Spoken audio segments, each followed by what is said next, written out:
Magandang umaga po sa inyo lahat, and good morning, distinguished guests, colleagues and friends. My name is Hayato Nakamura from the Article 6 Inflation Partnership A6IP Center at the Institute of Global Environmental Strategies, IGS, and I will be serving as your moderator today. Maraming salamat po for joining us here in Makati City, Metro Manila. Before we begin, may I kindly ask everyone to please set your mobile phone to silent mode. As we are expecting a full house today, may I also kindly request everyone to move closer and fill the seat towards the front and right side so that we can accommodate all participants comfortably. Maraming salamat po for your kind cooperation. Today's forum is co-organized by the Ministry of the Environment Japan, MOEJ, and the Department of Environment and Natural Resources, DNR, of the Philippines, with a cooperation with many partner organizations. This event is held as a part of 70th anniversary of Japan-Philippine diplomatic relations and reflects strong and forward-looking partnership between our two countries, particularly in advancing climate action, private sector engagement, and the practical cooperation under Article 6 of the Paris Agreement through the Joint Crediting Mechanism, or JCM. Allow me to briefly acknowledge our cooperating organization, Embassy of Japan in the Philippines, Overseas Environmental Cooperation Center, OECC Japan, A6IP Center, IGS, the JCM Implementation Agency, JCMA Japan, JICA Philippines Office, JETRO Manila Office, and the Philippine Chambers of Commerce and Industry, PCCI. Maraming salamat po for your value of the support. We will now begin with the program with the national anthems. May I kindly request everyone to please rise for the national anthem of the Philippines, followed by the national anthem of Japan.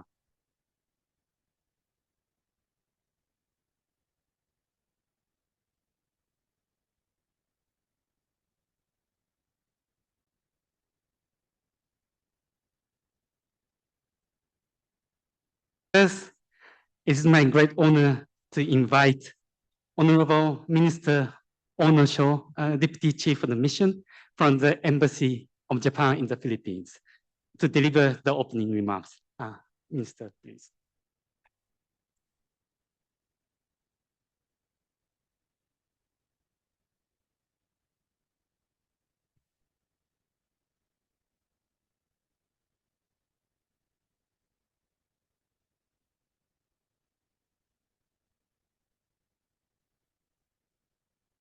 Good morning. Dear Undersecretary Jonas Leones, distinguished guests, ladies and gentlemen. On behalf of the Embassy of Japan, I am honored to address you this morning at this forum with the warmest greetings from me and the government of Japan. This year, Japan and the Philippines commemorate the 70th anniversary of the normalization of diplomatic relations between our two countries. This milestone underscores the enduring closeness and strength of our strategic partnership and long-standing friendship. Over the past 7 decades, we have deepened cooperation across a wide range of areas, including diplomacy, trade and investment, economic cooperation, defense cooperation, cultural exchanges, tourism, agriculture, energy, and increasingly joint efforts to address climate change. As two nations highly vulnerable to climate impacts, our strengthened cooperation in climate action reflects our shared commitment to sustainability, resilience, and the well-being of future generations. Climate change is a global issue that transcends national borders. Hence, international cooperation plays a vital role in achieving nationally determined contributions under the Paris Agreement.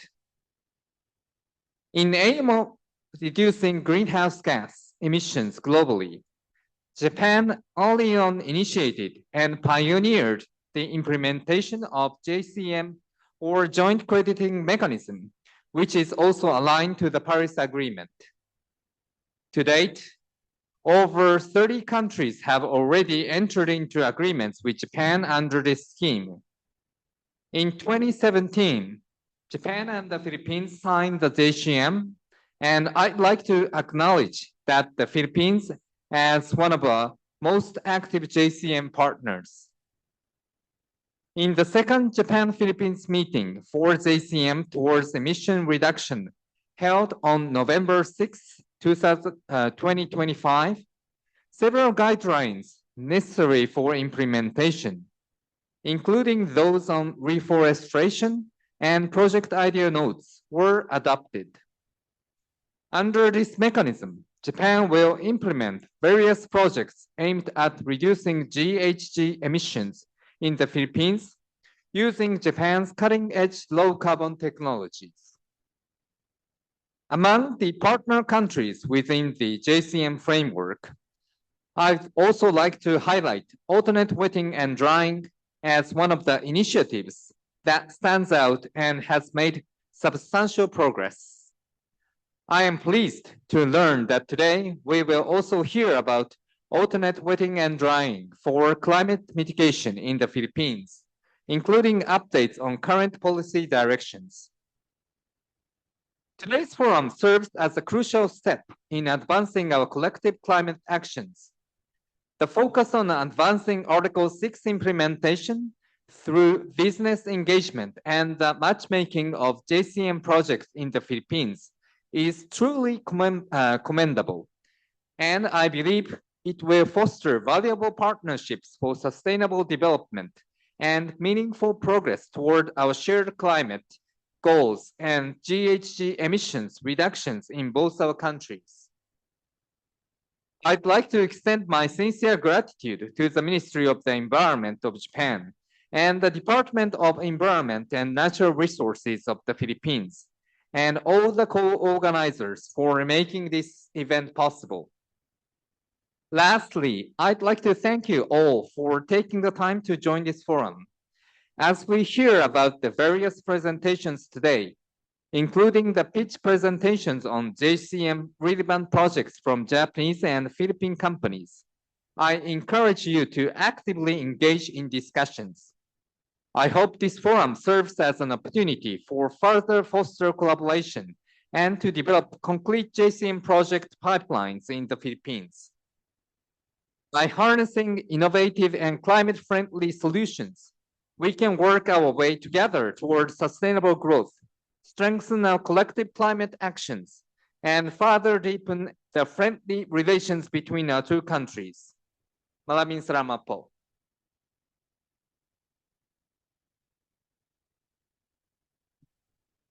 Thank you very much, Your Excellency. Maraming salamat po. Next, I would like to invite Director Elenida Ellen Basu, Officer in Charge, Climate Change Service, Department of the Environment and Natural Resources, to deliver the opening remarks from the Philippine side. Director, you have the floor.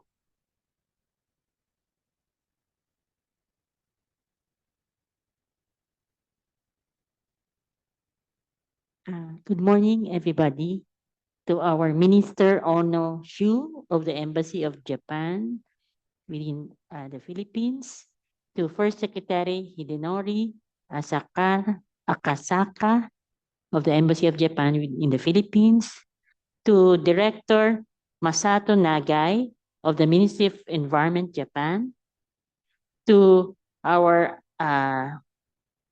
OIC Deputy Administrator for Engineering, for Operations and Engineering, Engineer Rene Ugay of our National Irrigation Administration, to our other distinguished representatives of the government of Japan, colleagues from our cooperating organizations, partners from private sector, and our other non-government national government agency officials and representatives, particularly our colleagues from the Department of Agriculture, Department of Energy, and our other sectors. Ladies and gentlemen, good morning. Indeed,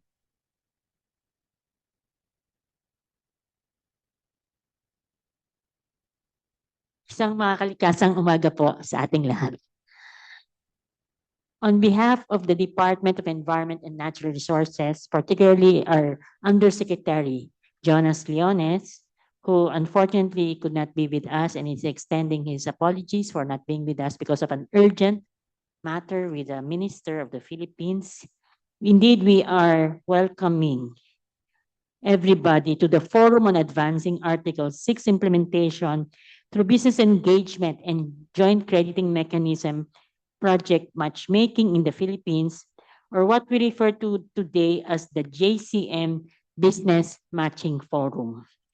This forum brings together government, private sector, and development partners to translate cooperative approaches under Article 6 into concrete, implementable JCM projects. We therefore warmly extend our sincere appreciation to the Ministry of Environment of Japan, together with the Paris Agreement Article 6 Implementation Partnership, Overseas Environmental Cooperation Center, the JCM Implementation Agency, JICA, JETRO, and the Embassy of Japan for your continued partnership and support in advancing cooperation under the joint crediting mechanism. This forum that we're having today takes place at an important moment for the country as we move from policy development to skilled implementation of our climate commitments. Under our nationally determined contribution, the Philippines has articulated a clear ambition to pursue low carbon and climate resilient development while recognizing the critical role of international cooperation under Article 6 of the Paris Agreement in mobilizing finance, technology, and capacity. In this context, then, the JCM serves as a practical and trusted cooperation mechanism. It operationalizes Article 6 by translating policy commitments into measurable, reportable, and verifiable mitigation outcomes while ensuring environmental integrity, transparency, and mutual benefit for our partner countries. For us in the Philippines, the JCM complements our domestic climate policies and supports the achievement of our nationally determined contributions, particularly in the sectors where mitigation requires advanced technologies, higher upfront investment, and risk-sharing arrangements. And therefore, as Undersecretary Jonas Leones is co-chair of the JCM Joint Committee on the Philippine side, he really would like to emphasize that the government of the Philippines places strong importance on sound governance and alignment with national priorities. The DNR, in partnership with our relevant government agencies, continue to strengthen institutional arrangements to ensure that cooperative approaches under Article 6, including the JCM, are fully consistent with our national climate policy and planning framework, with our safeguards against double counting, with our robust MRV systems, and even with our endeavor for a fair and transparent sharing of mitigation outcomes. Beyond emissions reduction, we're equally focused on ensuring that our JCM projects contribute to sustainable development co-benefits, including on energy security, on environmental protection, on job creation, and community resilience. This is particularly relevant in priority areas such as renewable energy, waste and resource management, agriculture, forestry, and other hard-to-abate sectors that will be highlighted in today's program. And therefore, today's forum is also an important step in operationalizing Article 6 cooperation through the private sector. It has been designed to move beyond high-level discussions and toward the identification of concrete project concepts, partnerships, and investment-ready opportunities. By directly connecting the Japanese technology providers and financiers who are with us, with Philippine project developers and host entities, we therefore aim to accelerate the development of a robust JCM project pipeline in the country. And therefore, to our private sector participants, we definitely encourage you to view this forum not only as a networking opportunity, but as part of our longer-term partnership with the Philippine government. We recognize that predictability, clarity, and coordination are essential for investment decisions, and therefore in government, we remain committed to engaging with our sector, with our private sector, to address policy, technical, and procedural questions and challenges as our projects move forward.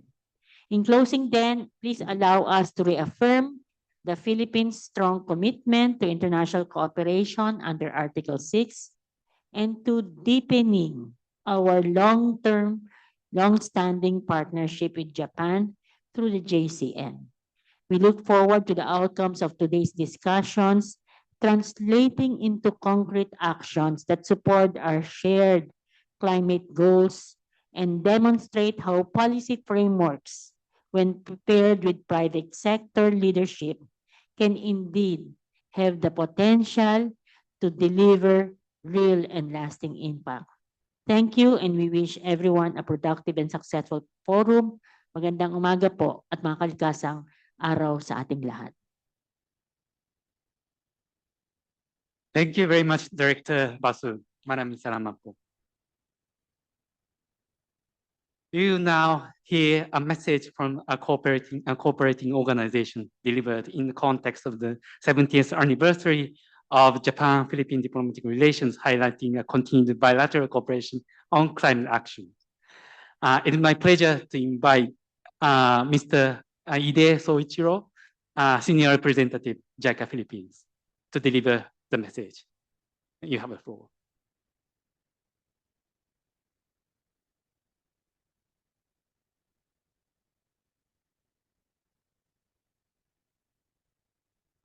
Officer in charge, Director of DNR, Ms. Elenida Basu, and Deputy Chief of Mission, Minister, Embassy of Japan in the Philippines, Mr. Ono Sho, and also Senior Planning Officer, Minister of Environment, Japan, Mr. Okano Taishi. Colleagues from DNR, DA, NIA, EOJ, IGS, A6IPC, OECC, JCM, and MAFF, JETRO, PCII, and AB. Everyone gathering here now. So guests and participants, magandang umaga sa inyong lahat. Good morning everyone, 皆様おはようございます。At the outset, allow me to extend my sincere congratulations on the convening of this forum. Also, I'd like to express my deep respect for the leadership of Ministry of Environment of Japan and the Department of Environment and Natural Resources of the Philippines, which advanced Article 6 implementation from government-led effort to public and collaboration. This is honored to support today's forum in accelerating the cooperation between Philippines and Japan as part of a commitment to global climate action. It is truly encouraging to see representatives from both the public and private sectors of our two countries gathered here today, which itself presents a significant step towards the realization of Article 6. Advancing Article 6 through business engagement and JCM project matchmaking requires practical partnership that connect policy, institutions, finance, and on-the-ground action. And we are pleased to see such partnerships taking shape here today. As already mentioned, this year marks the 70th anniversary of diplomatic relationship between the Philippines and Japan. Building on decades of trust, our two countries are now expected to work even more closely to address climate changes, one of the most urgent challenges of our time. The Philippines stands at the front line of the climate impact, and JICA is committed to working with you in turning solutions into action. Guided by the global agenda, which includes coping with climate change, we aim to contribute to both adaptation and mitigation policies and measures by strengthening capacity of partner countries and by promoting a co-benefit approach that address a country's development priorities. In the Philippines, this includes ongoing cooperation with the Climate Change Commission and climate-related financial support through the Department of Finance contributing to cross-sectoral climate policies.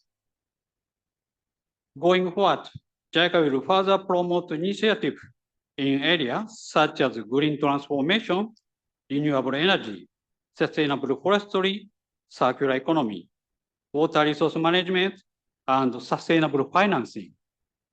Linking the policy effort with business-led discussion like today's forum to contribute more concretely to Article 6.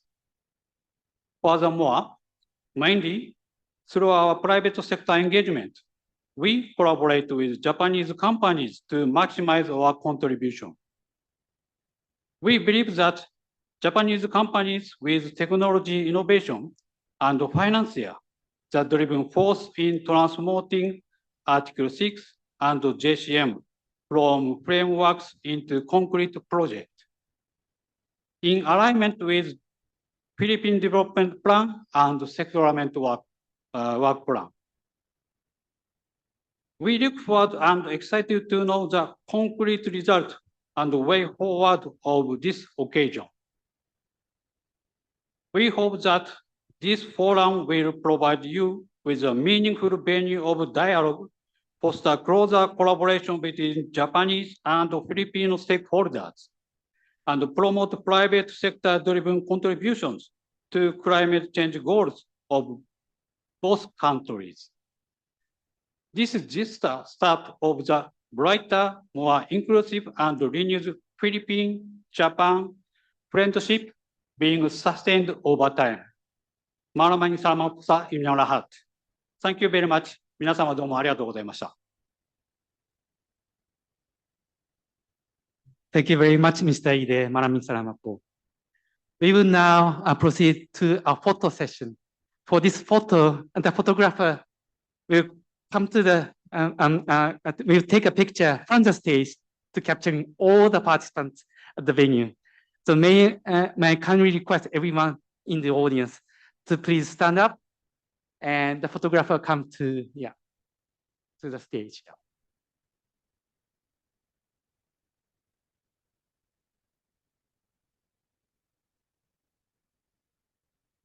And please have a big, big smile. It's more like a Philippine smile.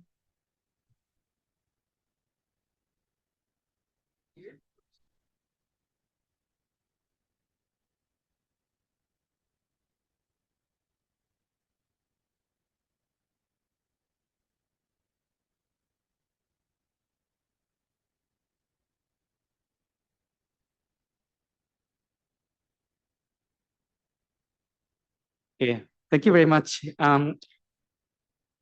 may now please be seated. We now move into our policy session. This presentation will provide an overview of the Philippines climate policy direction under the enhanced NDC and long-term strategy to introduce how the joint credit mechanism is positioned as a practical framework for technology transfer, private sector engagement, and future ITMO-based cooperation under Article 6. It's my pleasure to invite Mr. Rolando J. Abbott Jr., a Senior Environmental Management Specialist, Climate Change Service, DNR, to deliver the presentation. Mr. J. Thank you very much, and good morning. Ohayo gozaimasu. And I'll be providing an overview of the Philippines climate action policy and also carbon market initiatives and provide updates on the JCM implementation. Sorry. Okay, thank you. Next slide, please.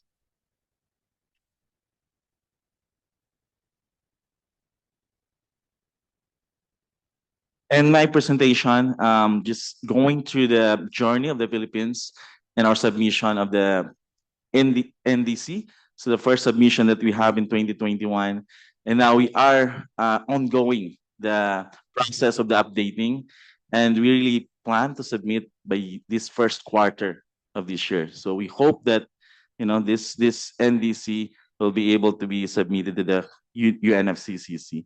And then we have also a lot of initiatives already ongoing and some already implemented on carbon market and Article 6 engagement. And then some quick updates on the implementation of the joint crediting mechanism in the Philippines.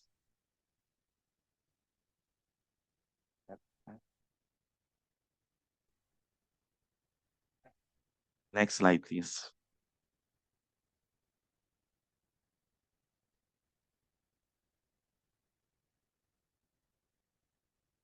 Yeah, thank you very much. So the Philippines, we are, of course, signatory to the Paris Agreement, and we must meet obligations to submit our NDC every 5 years.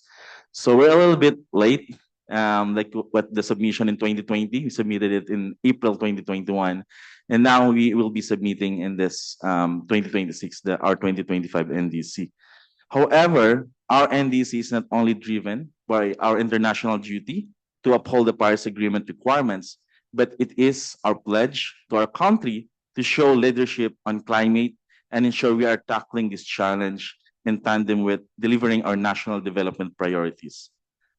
So starting in the NDC implementation, first NDC, INDC in 2015, so we were able to submit the first NDC in 2021. And we have also developed the NDC implementation plan to guide how the country will implement our NDC. And also, in addition to the NDC, we have developed the National Adaptation Plan, which is the blueprint on how the country will tackle and ensure that we become resilient in spite of our climate vulnerability. And we are now in the process of developing and submitting our updated NDC. So next slide, please.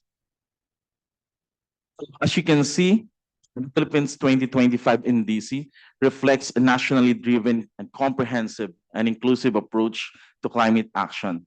So it will go beyond mitigation commitments, ensuring that these are positions in the context of the country and our priorities. So some of the key themes and important priorities for the NDC are shown in the slide. So we are also one of this position is to build strong partnerships, collaboration, and cooperation. So which is why we are very happy that we have this forum and how do we advance our engagement, particularly with Japan on JCM, and make sure that we will be able to also access this low carbon technologies and high technologies to be implemented in the Philippines. Next slide. So in crafting the NDC, we implement the principle of the whole of government and whole of society approach. So this is within the interagency in the government. So we have the technical working group in the NDC. So this is coordinated and led by the Climate Change Commission and also the DNR. And we have the sectoral lead agencies who are doing the works, the calculations. And we are happy that this round of our NDC, we have received a lot of support from development partners. So we have this development partner coordination group headed by the ADB. So members of this is UNDP, GIZ, FAO, the World Bank, and European Union. So we are very thankful to the support in order to enhance and improve our NDC and make sure that it is something that we can really implement and monitor. Next slide. So just a quick overview on our 2025 NDC policy and measures. So we had a lot of enhancement and improvement in our based on our 2021 NDC. So for energy, we have about 8 policies and measures. So for 2025 to 2035, the expected mitigation reduction or potential is about 487.9 million tons carbon dioxide equivalent.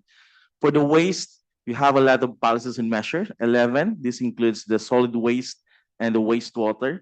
So about 137.2 million tons carbon dioxide equivalent will be the estimated emissions reductions and avoidance. And for the agriculture sector, we have 4 policies and measures, and this includes the alternate wetting and drying, and this will be presented later on by our colleague from the Department of Agriculture. For transportation sector, actually, we have a lot of measures, 19 policies and measures in the transportation sector, as well as in the industrial process and product use, we have about 4 policies and measures. So for the forestry and other land use, we also have 5 policies and measures. So this is one of the enhancement and improvement that we have made in this round of NDC. We have now included the forestry and other land use among the enhancement of our policies and measures. Next slide, please.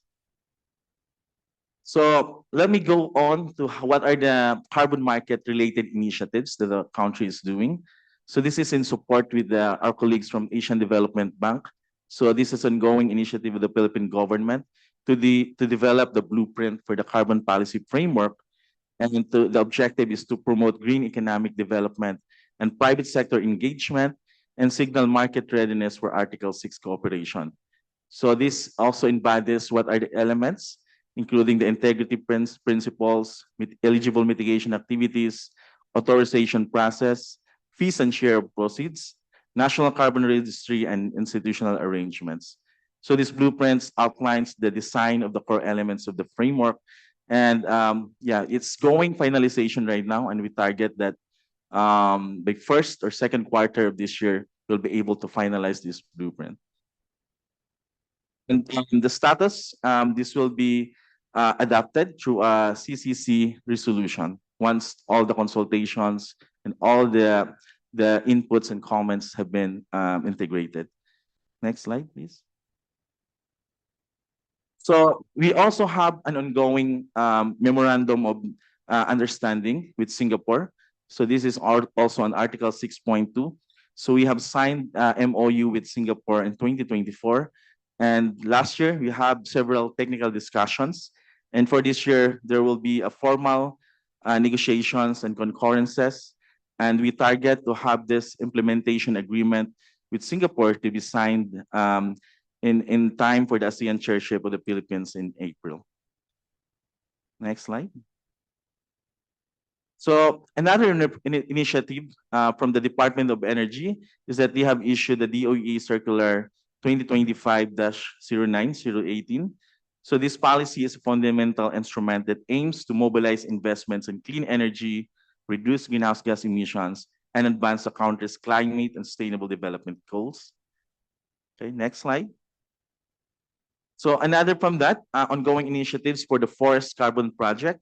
So we have actually just recently already signed the Department Administrative Order adopting the Philippines roadmap to readiness in the voluntary forest carbon market. So this roadmap is from 2026 to 2030. And we have now also almost finalized that Department Administrative Order on the guidelines governing the establishment, registration, and monitoring of voluntary forest carbon project in the country. So this is actually in addition to the JCM guidelines on forestry and afforestation and reforestation project that was adopted. Next slide. So just some updates, for example, in the clean development mechanism. So for the Philippines, DNR was acting as the designated national authority.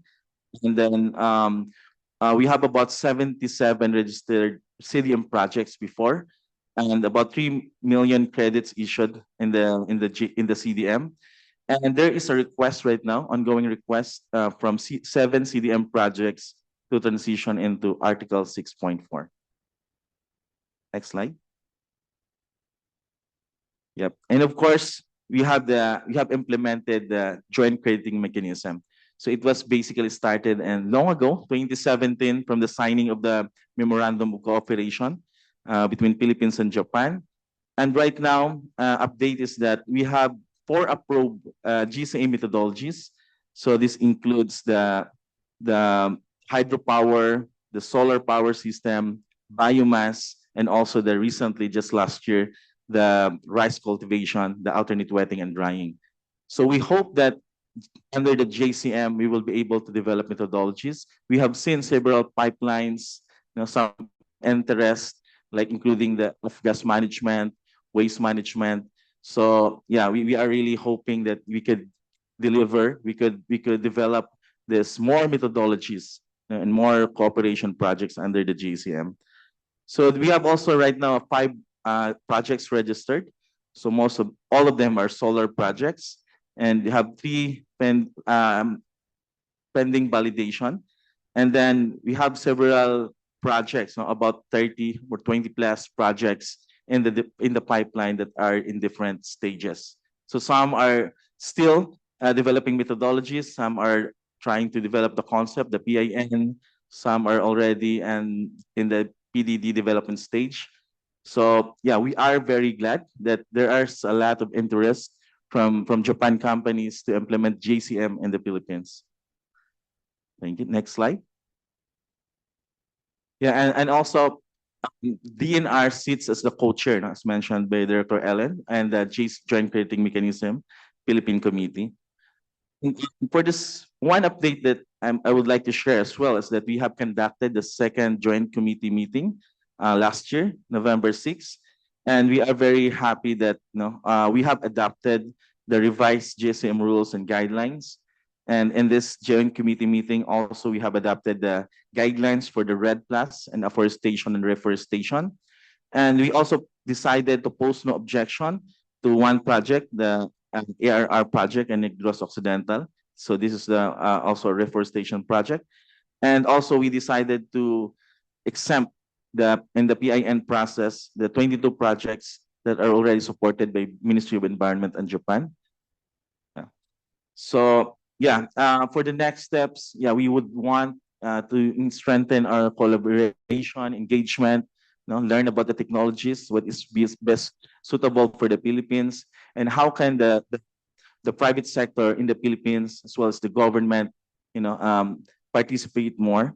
And I'm glad that we are celebrating this 70th year of friendship between Philippines and Japan, and through this engagement, through JCM, and I can say that I gained some friends already in Japan. So thank you very much. Thank you very much. I understand you have various comments or questions, but later on, so that we have a discussion session. So please present your question or comments later on. Okay, so now we turn to the Japan side. The next presentation will introduce Japan's climate change policy and the latest developments in the JCM, including our alignment with Article 6.2 and the recent initiatives that further enable private sector participation. May I invite Mr. Okano Taisi, Senior Planning Officer for the JCM, Office of the JCM and International Carbon Market, MOEJ. You have the floor. マガンダンアラウおはようございます。Thank you very much for joining us today. My name is Taishi Okano, Senior Planning Officer at Ministry of the Environment, Japan. Today, I will present the latest development in Japan's climate change policy and the latest development of the Joint Crediting Mechanism, or JCM. I hope this session will offer clear insights into how Japan and the partner countries, including the Philippines, can work together to advance practical climate solutions. Next slide, please. Here is the outline of today's presentation from me. First, I will present an overview of the joint crediting mechanism. Next, I will introduce the JCM partnership between the Philippines and Japan. Then I will discuss Japan's latest policy developments to accelerate JCM implementation. Following that, I will describe support programs offered by the Japanese government. Finally, I will conclude with key messages. Next, please. To begin, let me explain what the joint crediting mechanism is under the Paris Agreement, Article 6. Next, please. The JCM is a carbon market mechanism through which Japan collaborates with partner countries to implement high-quality mitigation projects. Currently, Japan works with 31 countries around the world. Mitigation outcomes are conservatively calculated and authorized by both countries, both governments, and credits are shared in proportion to contribution, consistent with Article 6 of the Paris Agreement. These projects include renewable energy, waste management, agriculture, CCS, forestry, and energy-saving technologies. Ultimately, the JCM incentivizes Japanese investment and support sustainable development in partner countries. Next, please. One of the major advantages of the JCM is that it directly improves the financial feasibility of decarbonization projects.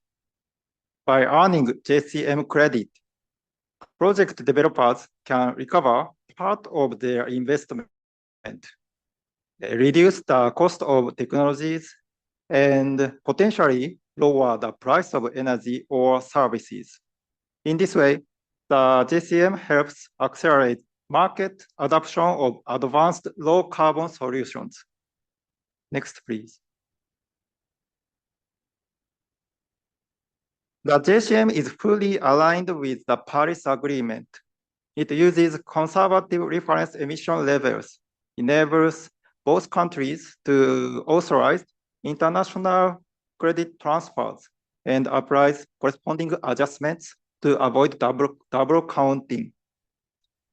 The mechanism also includes proper reporting to the UNFCCC. Next, please. Mitigation outcomes under the JCM consist of three components. First is outcomes not issued as credit. Second is credits issued and retained by the host country. And the third is credit issued and acquired by Japan. The first two categories are reflected in the host country's GHG in the inventory and contribute directly to its NDC achievement. This ensures mutual benefit and transparency. Next, please. Allocation of mitigation outcomes by each government and project participants will be decided by joint committee, taking into consideration their respective contributions to the JCM project. Example of contribution is private and public financial contributions or in-kind contributions such as technical and operational contributions. This ensures fairness and recognizes both public and private sector inputs into the project. Next, please. As of January 2026, Japan has built JCM partnerships with 31 countries, supporting nearly 300 projects worldwide. These countries span Asia, including Philippines, the Pacific, Africa, Latin America, and the Middle East. This global reach demonstrates the strength and credibility of the JCM framework. Next, please. JCM projects represent a wide diversity of sectors. For example, renewable energy, such as solar, hydro, and geothermal. Energy efficiency in consumer, industrial, and urban sectors. And waste management solutions, transportation, forestry, and RED Plus initiatives. These projects collectively represent more than 3 billion US dollar in global investment. They demonstrate how the JCM can deliver real high impact outcome. Next, please. Now, let us turn to the partnership between the Philippines and Japan. This collaboration continues to strengthen with projects contributing to emission reduction, energy security, and sustainable development. Currently, 23 projects are being implemented in Philippines. For example, biogas power generation in pineapple processing facilities, a 29 megawatt binary geothermal power generation project, a mini hydro power plant in Mindanao. These projects demonstrate the strong potential of JCM to support clean energy development in the country. Next, please. As Jay mentioned, the 10th Joint Committee meeting in December 2024 achieved several key outcomes, including adoption of revised JCM rules and guidelines consistent with Article 6, approval of methodologies related to RED Plus and afforestation, reforestation, no objection decision for new project proposals, registration of additional JCM projects. In November 2025, the second joint committee under the updated arrangement achieved further important progress. Next, please. In February 2025, the joint committee approved the alternate wetting and drying, or AWD methodology for rice paddies in Philippines. Following this approval, 3 private companies have already submitted project idea note, or PIN, and are preparing design documents and monitoring report. This is a significant step forward for agriculture-related mitigation in Philippines. Next, please. Next, I will describe Japan's latest policy updated that will further accelerate JCM development.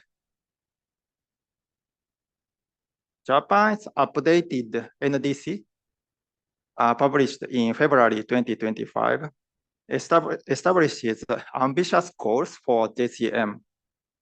First is 100 million tons of cumulative reduction and removals by 2030, and 200 million tons by 2040. These numbers present contributions, not the credit amount itself.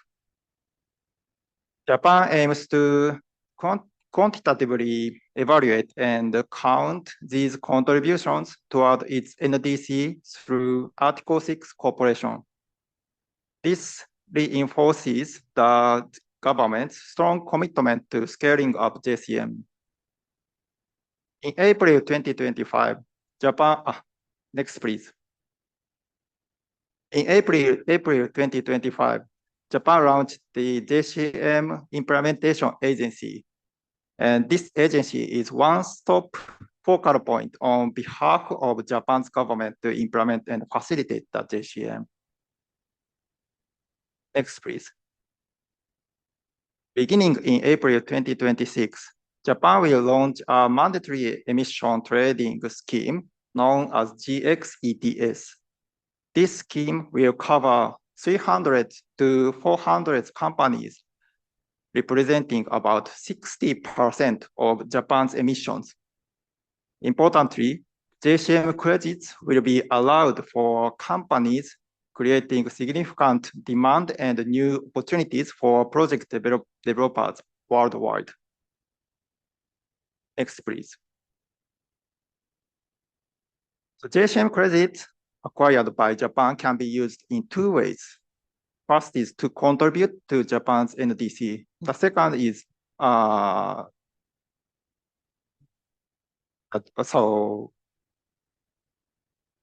first for the achievement of companies compliant targets under GX ETS.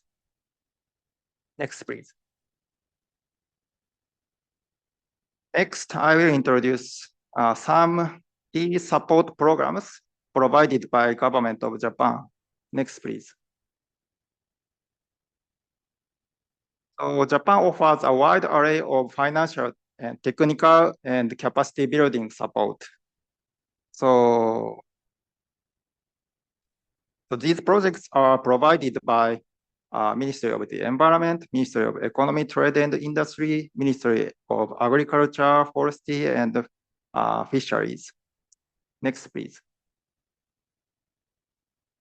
In addition to such funding support, Japan also conducts broad outreach and capacity building activities, from capacity building, project development, project implementation, and monitoring evaluation. Next, please. Finally, I will summarize the main message of this presentation. Next, please. The government of Philippines and Japan will contribute working together to scale up and accelerate JCM project development.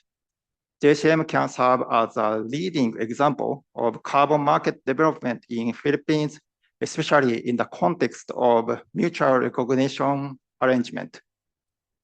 Japan remains committed to support projects that deliver emission reduction, sustainable development impacts, and private sector participation. Through close collaboration, we can build practical best practices for future carbon markets. Salamat po. Thank you very much. ありがとうございました。Thank you very much, and Maraming salamat po. So we heard the both government's policy, Philippine side and Japan side, and there's a lot of potentials and needs for the technical cooperation. And now, so that how we can support for each project proponents or potential project proponents. And now, so that we our next presentation we introduce from the ADB Japan Fund for the JCM, focus on how it supports project preparation, investment financing, and capacity building. May I invite Kat Byron, Climate Change Officer, Asian Development Bank, to deliver the presentation. You have the floor.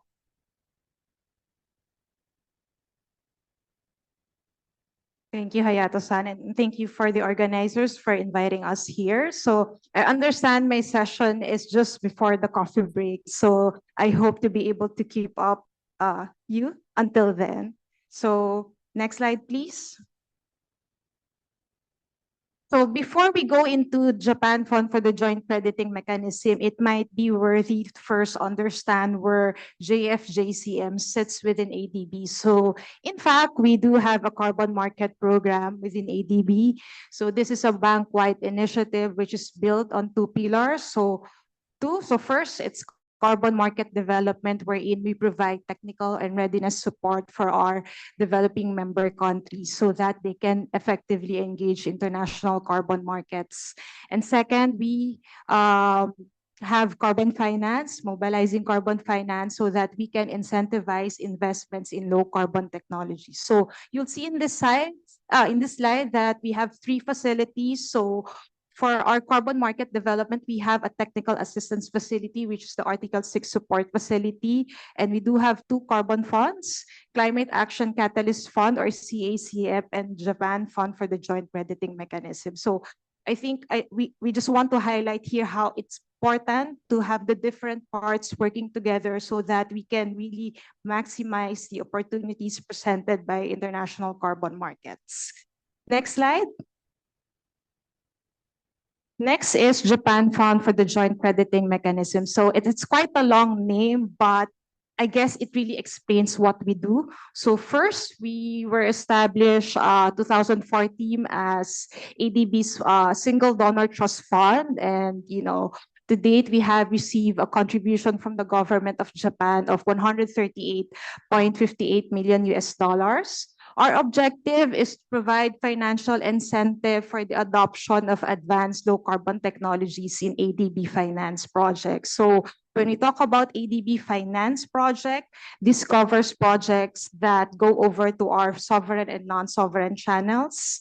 And these projects that are funded by JFJCM are required to generate carbon credits under the JCM and allocate a portion of these credits to the government of Japan. So this this diagram, I think, was also presented by Okano-san earlier, but I guess we just like to highlight here in terms of JFJCM is the important role that we play as a co-financing partner to enable these projects wherein we deploy these advanced low carbon technologies and therefore leading to these carbon credits which can be then shared between the partner country and Japan to meet their NDC's targets cost effectively.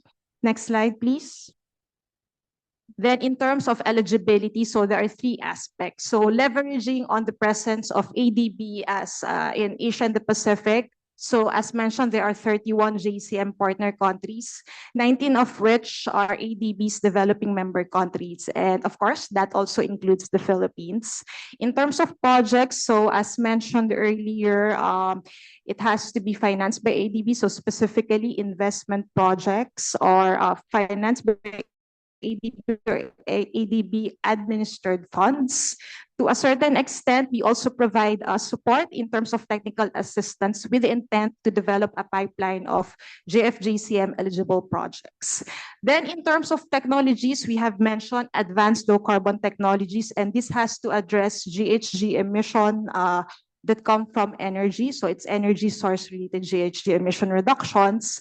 And when we talk about advanced, first, of course, it has to have a proven track record of its technical effectiveness. So it has already been deployed elsewhere. However, when we talk about the partner country, then it has to be advanced. So there has to be an assessment beforehand made in terms of determining the advances of this low carbon technology.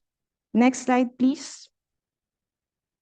Then in terms of the project portfolio, so as mentioned earlier, we have received a contribution of 138.58 million US dollars. So out of that amount, we have allocated $71.18 million in terms of the projects. So right now we have 11 projects. So you can just look at the details later when the slides are shared, but we would just like to highlight here in terms of the diversity of our project. First, in terms of location, so we have supported projects located in South Asia, Southeast Asia, and in fact, also in Central Asia. And another point to be made here is the types of technologies we have supported. So you have like BESS, battery energy storage system, geothermal power plants, and we even have heating pumps. And to where it is deployed, we have also deployed in hospitals and then in educational facilities. So there's quite a good mix in terms of the projects, in terms of how diverse it is. And then in the last two slides, I'm just going to provide a quick overview of the projects that we have. So as you can see, so this is our first project in Maldives. So as you can see, its name is Preparing Outer Islands for Sustainable Energy Development Project. Or I say this is quite fitting because it's poised.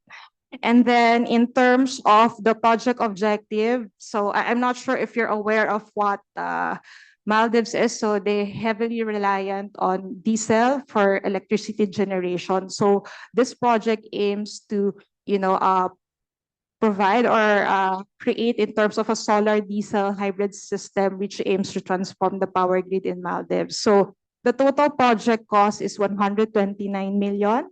Just to also clarify that this is the entire project, not just only for JFJCM. So we come in with the 5 million support to support the deployment of advanced battery energy storage and energy management system, which will enhance the performance of a 1.6 megawatt solar PV project, which is also ADB funded. And we're also very pleased to share, so this is also quite new news, is that this is the first project in the JFJCM portfolio which has already issued JCM credits just only last month, and the verified GHG emission reductions is 750 tons of carbon dioxide equivalent. And just to also add, coming from the speeches of our DNR and MOEG colleagues in terms of co-benefits for this project, obviously, we have supported the communities in Maldives. One is that when we introduce these technologies, it also paved the way in terms of job creation. And obviously with more efficient or better electricity access, there is an impact in terms of the schools and the other local businesses within Maldives. And quite lastly is our project in the Philippines. So next slide, please. So just to note here that for this project, we're still waiting for the approval of the ADB board, but we have already received approval of the JFJCM support from the government of Japan. And then the no objection to the project idea note, which we presented also to the Joint Committee last year. So this project is accelerating expansion and sustainability of health services for universal healthcare, which is Access UHC. So some of you might be also familiar with the universal healthcare. And then in terms of the overall project objective is really for enhanced resilience of the Philippine health sector by, of course, improving access to climate smart technologies. And the total project cost is 514 million. So similar to POISE, we come in to address one specific component of the entire project. So we come in with the support of 3.5 million, which will then support the upgrading of health facilities, which is one of the components of the Access UHC project. So specifically, we plan to deploy energy efficient air conditioning system with advanced monitoring and control system, which you can see at the diagram at the right-hand side, which is VRF. Also including rooftop solar PVs, and then we also plan to pilot a building integrated PV system, which we understand is first of its kind, at least in the Philippines, in the health sector. So in terms of the target health facilities, this includes mostly state hospitals, but also national reference laboratories. And these are actually spread across Luzon, Visayas, and Mindanao. And we hopefully, we estimate GHG emission reductions of 4,800 tons of carbon dioxide equivalent. So actually, this ends my presentation. So thank you for inviting us. The presentation might not be enough to explain what we're doing in JFJCM. So feel free to reach out to me and to also my other colleagues from ADB and JFJCM to address any of your questions. So we look forward to meeting you everyone later, and thank you. Thank you very much for the kind presentation. As we have a dedicated Q&A session towards the end of the morning, so that may I kindly ask to please keep those points so that we will be happy to take them up later on. And also, ADB will have also consultation desk after the various forum sessions, so that together with other companies, so that you can also discuss further with ADB. Okay, so thank you very much for all speakers. We will now have a coffee break. Coffee and the refreshments are available on the left side of this hall. And during the coffee break time, so that please take this opportunity to exchange contacts and initiate discussions. please be back to at your seats by 11:25, and as we resume promptly. And the online participants, so that it will be the Philippine time at 11:25. And materials is available online, plus various event page and also various information Article 6 can be available so that you can use this QR code. Thank you very much, and we will come back later on. Thank you very much.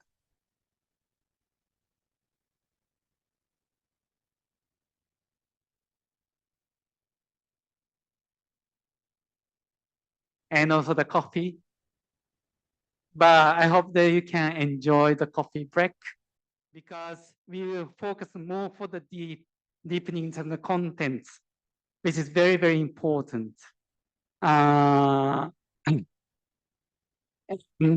that during the presentation this morning, earlier this morning, so that there's a various developments here in the Philippines for some detailed guidelines or whatever.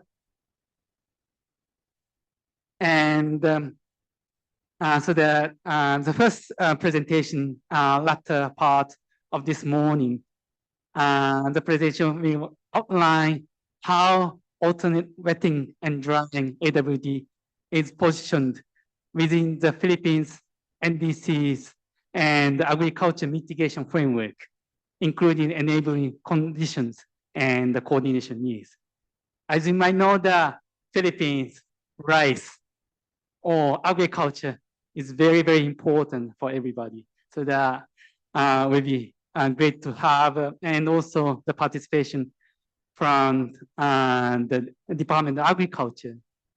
So that may I invite Madam Perla Baltasar, Planning Officer for Climate Resilient Agriculture Office, Department of Agriculture, to deliver the presentation. Ma'am, you have the floor.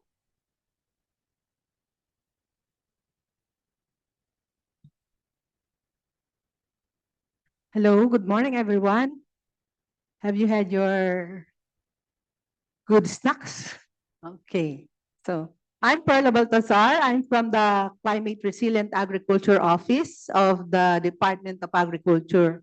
And I will share with you today the contributions of the agriculture sector in the nationally determined contribution, where AWD is a prominent feature. This work, our work for the NDC reflects a rigorous stakeholder-driven process led by the Department of Agriculture, aligning with sectoral realities and national and international climate frameworks. The assessment process was designed to be inclusive and evidence-based, ensuring alignment with both global standards and local realities.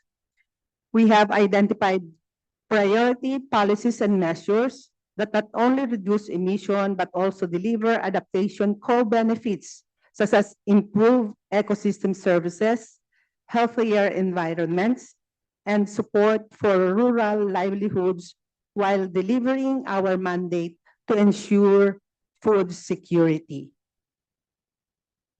Scope and coverage of the agriculture sector includes the greenhouse gas emissions from agricultural activities as specified by the 2006 IPCC guidelines, 2006 IPCC guidelines, most prominently on methane and nitrous oxide. The emissions covered under these categories are enteric fermentation, manure management, crop residue burning, liming, urea application, direct and indirect nitrous oxide from managed soil, and rice cultivation.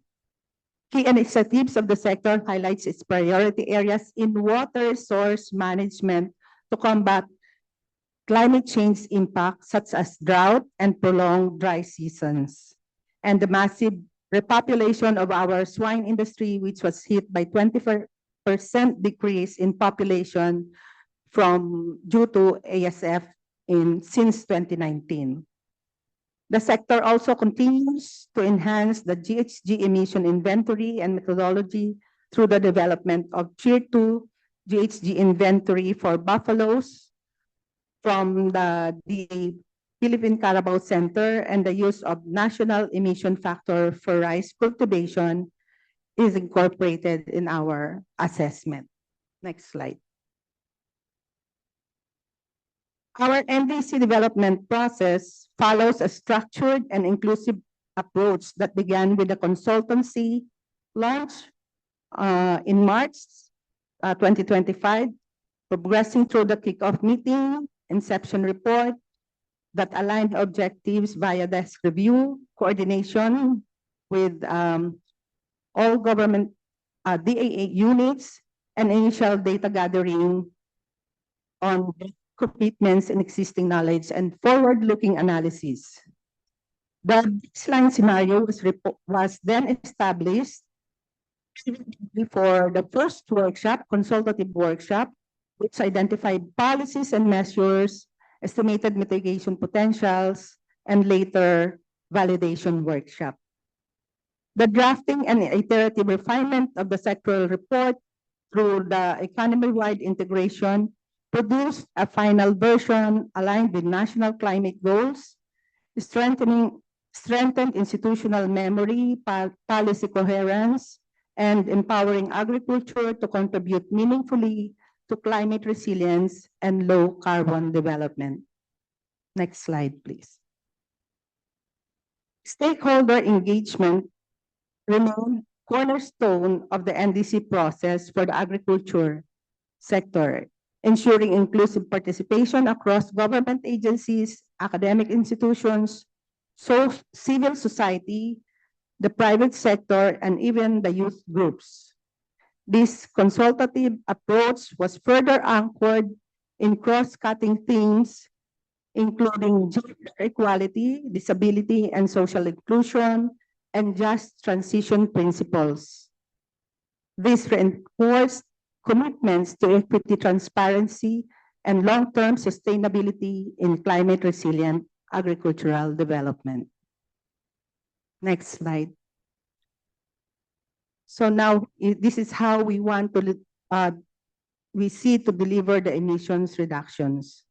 Under the business as usual scenario, cumulative agricultural emissions for the period 2025 to 2035 are projected to reach 693.94 million metric tons of carbon dioxide equivalent. The largest contributor is rice cultivation, accounting for approximately 40% of total emissions.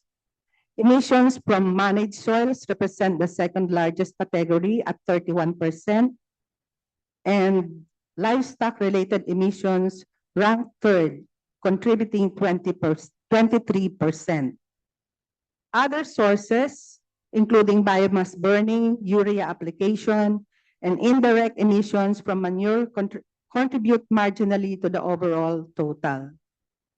The estimated mitigation potential from targeted policies and measures is approximately 10.33 million metric tons of carbon dioxide equivalent, with the bulk of reduction expected from the biodigester deployment, 90.5%, followed by the AWD in rice cultivation, 8.1%, and smaller contributions from enhanced feeding and rapid composting interventions. So, next slide. Here now is our ambitious, realistic PAMs for implementation. As you will see, there are 4 listed in here. But this is called from the 24 PAMs that we have initially identified from among all the agencies, and bureaus and units implementing different adaptation and mitigation programs or projects in the sector. However, only 4 of them qualified under the IPCC 2006 guidelines.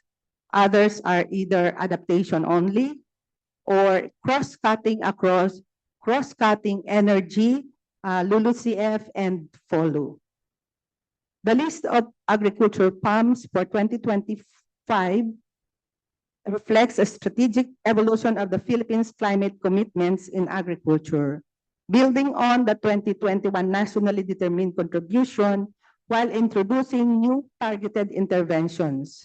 The existing measures, alternate wetting and drying, and biodigesters under the National Animal Waste Resource Program demonstrate proven cost-effective approaches to methane reduction in rice cultivation and livestock waste management, with co-benefits for productivity and rural energy access.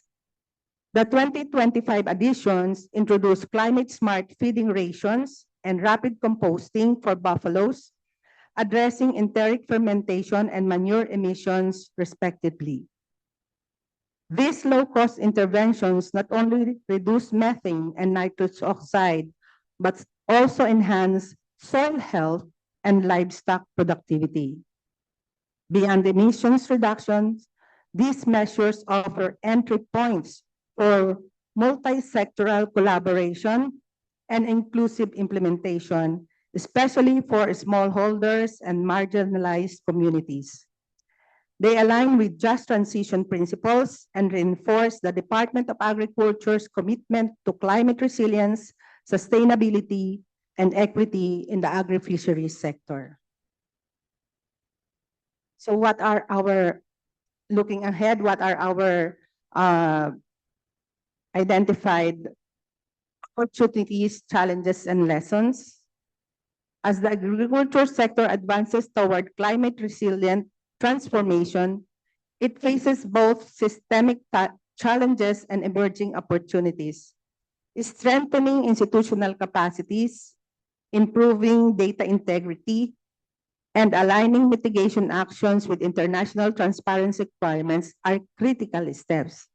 The following priorities reflect lessons learned and actionable ways to enhance the sector's contribution to national climate goals, particularly through the operationalization of a robust monitoring, reporting, and verification system, and the development of comprehensive mitigation protocols. For the private sector participation, we know that this will play a pivotal role in accelerating the climate action in agriculture, not only through technology deployment and investment, but come up with measurable mitigation outcomes. Unlocking its full potential requires enabling environments, clear protocols, and inclusive mechanisms that align with the national MRB system and international frameworks. I would like to mention that the commitment of the agriculture sector to the NDC are conditional in nature, meaning it is conditional on the means of implementation. As you would know, AWD has been with us over the last, I guess, 20 years, but its adaptation is really very low, right? Because it requires engineering and infrastructure. And we have a vast tracts of rice lands. We need to have appropriate irrigation, as this technology is for actually water management, no? So aside from engineering infrastructure costs, we need capacity building and extension to mentor our adapting farmers who are going to adapt the technology. With that, we hope that private sector can help us realize our commitments by providing not only support for production, palay production, because we're already doing that. It's just that transferring or adapting a new technology, which is not really new technology, 20-year-old technology already, which we cannot deploy because of limitations, particularly for irrigation purposes. So that's all. I can entertain questions later, perhaps. Thank you very much. Arigato. Thank you very much, and maraming salamat po. Continuing agriculture, AWD, the presentation, next presentation will focus on mitigation potential, core benefits, and the policy direction of AWD, drawing from the implementation and operational perspectives of the National Irrigation Administration, NIA. So it is my pleasure to invite our colleague from NIA, Engineer Rain Ugai, Officer in Charge, Deputy Administrator for Engineering and Operation. You have the floor. Okay, good morning to our partners and from Japan, fellow Filipinos, my colleagues from NIA, ladies and gentlemen, good morning. So our agency is National Irrigation Administration. Our mandate is to develop, to construct, to operate, and maintain irrigation systems throughout the Philippines. We are present in all 14 regions in the Philippines from CAR to Region 13 and two big integrated systems in Maris and Pantabangan. So for carbon credits aspect, we have renewable energy for our dams. We have reforestation for our watershed development. But for this session, we will be focusing on EWD.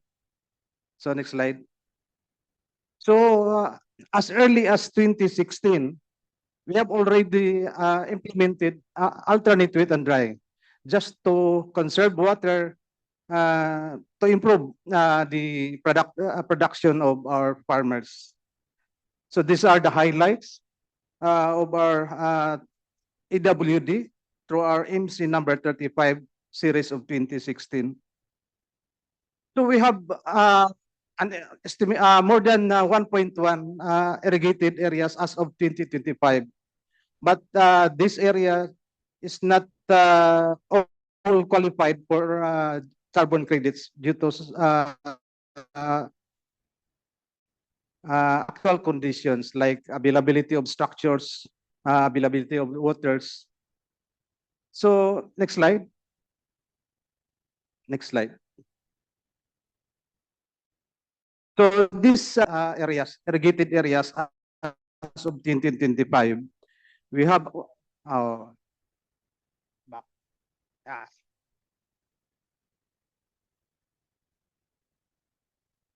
so again, we have two kinds of irrigation systems. One is national irrigation systems, which is operated by NIA. Personnel of NIA is operating these systems, and that's about 724,000 hectares. While for communal irrigation systems, these are smaller irrigation systems which are maintained by Irrigators Association. That's about 461 hectares. So with respect to carbon credits activities, some of our proponents were already communicating or starting their piloting program as early as 2024. So they were going directly to our Irrigators Association, our field offices, without passing our central office. And they are already increasing proposals submitted by the proponents. That's why we have to come up with these guidelines, with this template for MOUs and MOAs, so that we could make it centralized, standardized, and you will know what are those the processes, the flow charts. So why we made these guidelines? These are the 4 reasons. First, there was an increase in proposals. Then our operation cannot be and the areas cannot be overlapped. That's why in this guidelines, we required that all maps are in GIS or GIS-based maps. Then again, the fourth reason is to not to hinder our or to preserve our institutional capabilities. Then again, we will be uh, explaining the guidelines. But first, the guidelines are based on next slide. Are based on these principles. So first, we have to pilot. Why we need to pilot? So that we will know your company, your personnel, so that we can have a common understanding of what we will be doing in these carbon credit activities. Then next principle for these guidelines is for NIA to have a full operational control over our irrigation systems because it will be changed, maybe the rice production could be affected. Then the last principle is the coordination with NIA, our field offices, our irrigators associations, and our top management. So that's the three principle for our guidelines and the MOUs and the MOAs. So to explain further on this guidelines and MOUs, I will pass over to my colleagues, Ms. Elaine Santos, to discuss on guidelines. Thank you very much.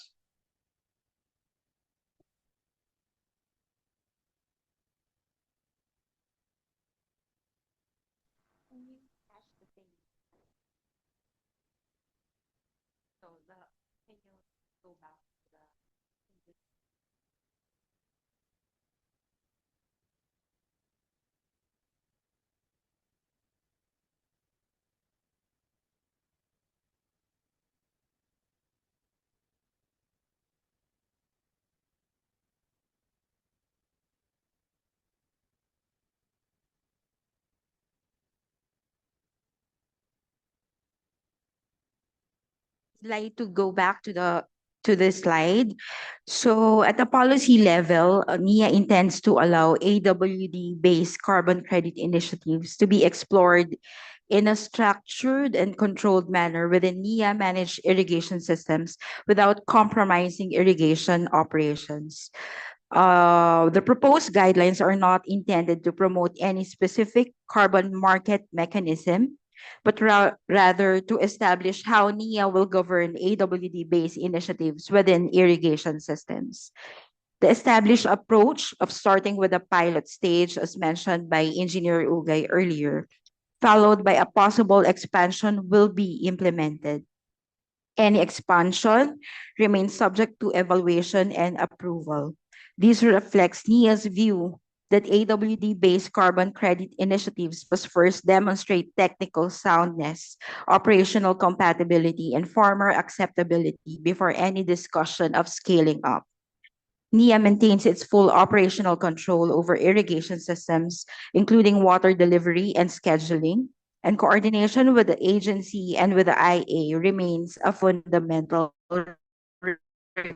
requirement. Next slide, please. Next slide, please. So for the scope of this NIA proposed guidelines, under the proposed framework, the guidelines apply to all AWD-based carbon credit related initiatives within NIA managed irrigation systems, regardless of the carbon credit mechanism being pursued. Importantly, the scope explicitly covers both new proposed initiatives and prior or ongoing carbon credit related activities. This ensures that all activities within NIA managed systems are subject to a single consistent framework. The intent is to avoid fragmented arrangements, overlapping project areas, or inconsistent monitoring and reporting practices. By clearly defining the scope, NIA seeks to provide predictability for proponents and assurance to partners that all AWD-based carbon credit initiatives are implemented under uniform technical, operational, and policy controls. Next slide, please. So for the pilot phase, or what is allowed under the memorandum of understanding, like what we've discussed with the JCM project proponents, under this proposed framework, all pilot activities are governed strictly by an MOU, and it's important to understand its limits. The MOU applies to the pilot stage only. It is not non-committal, does not constitute an endorsement of the project, and does not create any financial or other obligation on the part of NIA. In short, it's at no cost to NIA. Monitoring and validation of the proposed AWD and carbon accounting approach. Execution of an MOU does not authorize carbon credit registration, issuance, or monetization. And it does not create any right or expectation for expansion. The proposed term is 1 year, after which results are evaluated and NIA decides whether further discussions may proceed. Each project proponent is allowed only one pilot per irrigation system with a maximum area of 500 hectares. Multiple proponents may be approved within the same system, but all pilot activities remain subject to NIA's water delivery or fragment system-wide irrigation operations. Next slide, please. For the treatment of prior or ongoing activities, as you would know, some of the proponents already started their activities as early as, I think, 2023 or 2024. So for those with prior or ongoing activities without formal agreement with NIA, if you wish to expand or scale up, or all relevant data reports and monitoring outputs must be submitted to NIA for evaluation. It is important to note that submission does not guarantee approval. It will be reviewed purely for technical, operational, and policy compliance. And if that data meets NIA standards, they may be used as inputs to support pilot extension or discussions for expansion through a memorandum of agreement. The key takeaway for proponents is that coordination, transparency, and adherence to NIA's operational rules are critical. Next slide, please. So for the or com- commercialization, it's actually a separate track. It will be through a memorandum of agreement. The MOA governs the expansion stage of AWD-based carbon credit initiatives. The MOA, again, is not automatic. It is entered into only after a pilot project implemented under an MOU has been completed, evaluated, and recommended for expansion by the appropriate NIA committee. Unlike the MOU, which is limited to pilot testing, the MOA defines the approved expansion area, the roles and responsibilities of the parties, and the conditions under which carbon credit-related activities may proceed at scale. Expansion under the MOA is subject to specific system level limitations. So if you would notice in the right part of the slide, for irrigation systems with a firm up service area of 4,000 hectares and below, only one project proponent may be allowed. And for larger systems, like the Upper Pampanga River Integrated System and the Magat River Integrated Systems, the area may be subdivided based on municipal boundaries with one project component per and operational policy approval. The MOA also reinforces that NIA retains continuing operational oversight and authority throughout the expansion period, and that any proposed changes in scope, area, or implementation arrangements require prior written clearance from NIA. In short, The MOA, or the Memorandum of Agreement, marks the transition from testing to scaling while ensuring that expansion remains controlled, transparent, and aligned with NIA's mandate. The MOA also reinforces that NIA retains continuing operational oversight and authority throughout the expansion period, and that any proposed changes shall require prior written clearance from NIA. Next slide, please.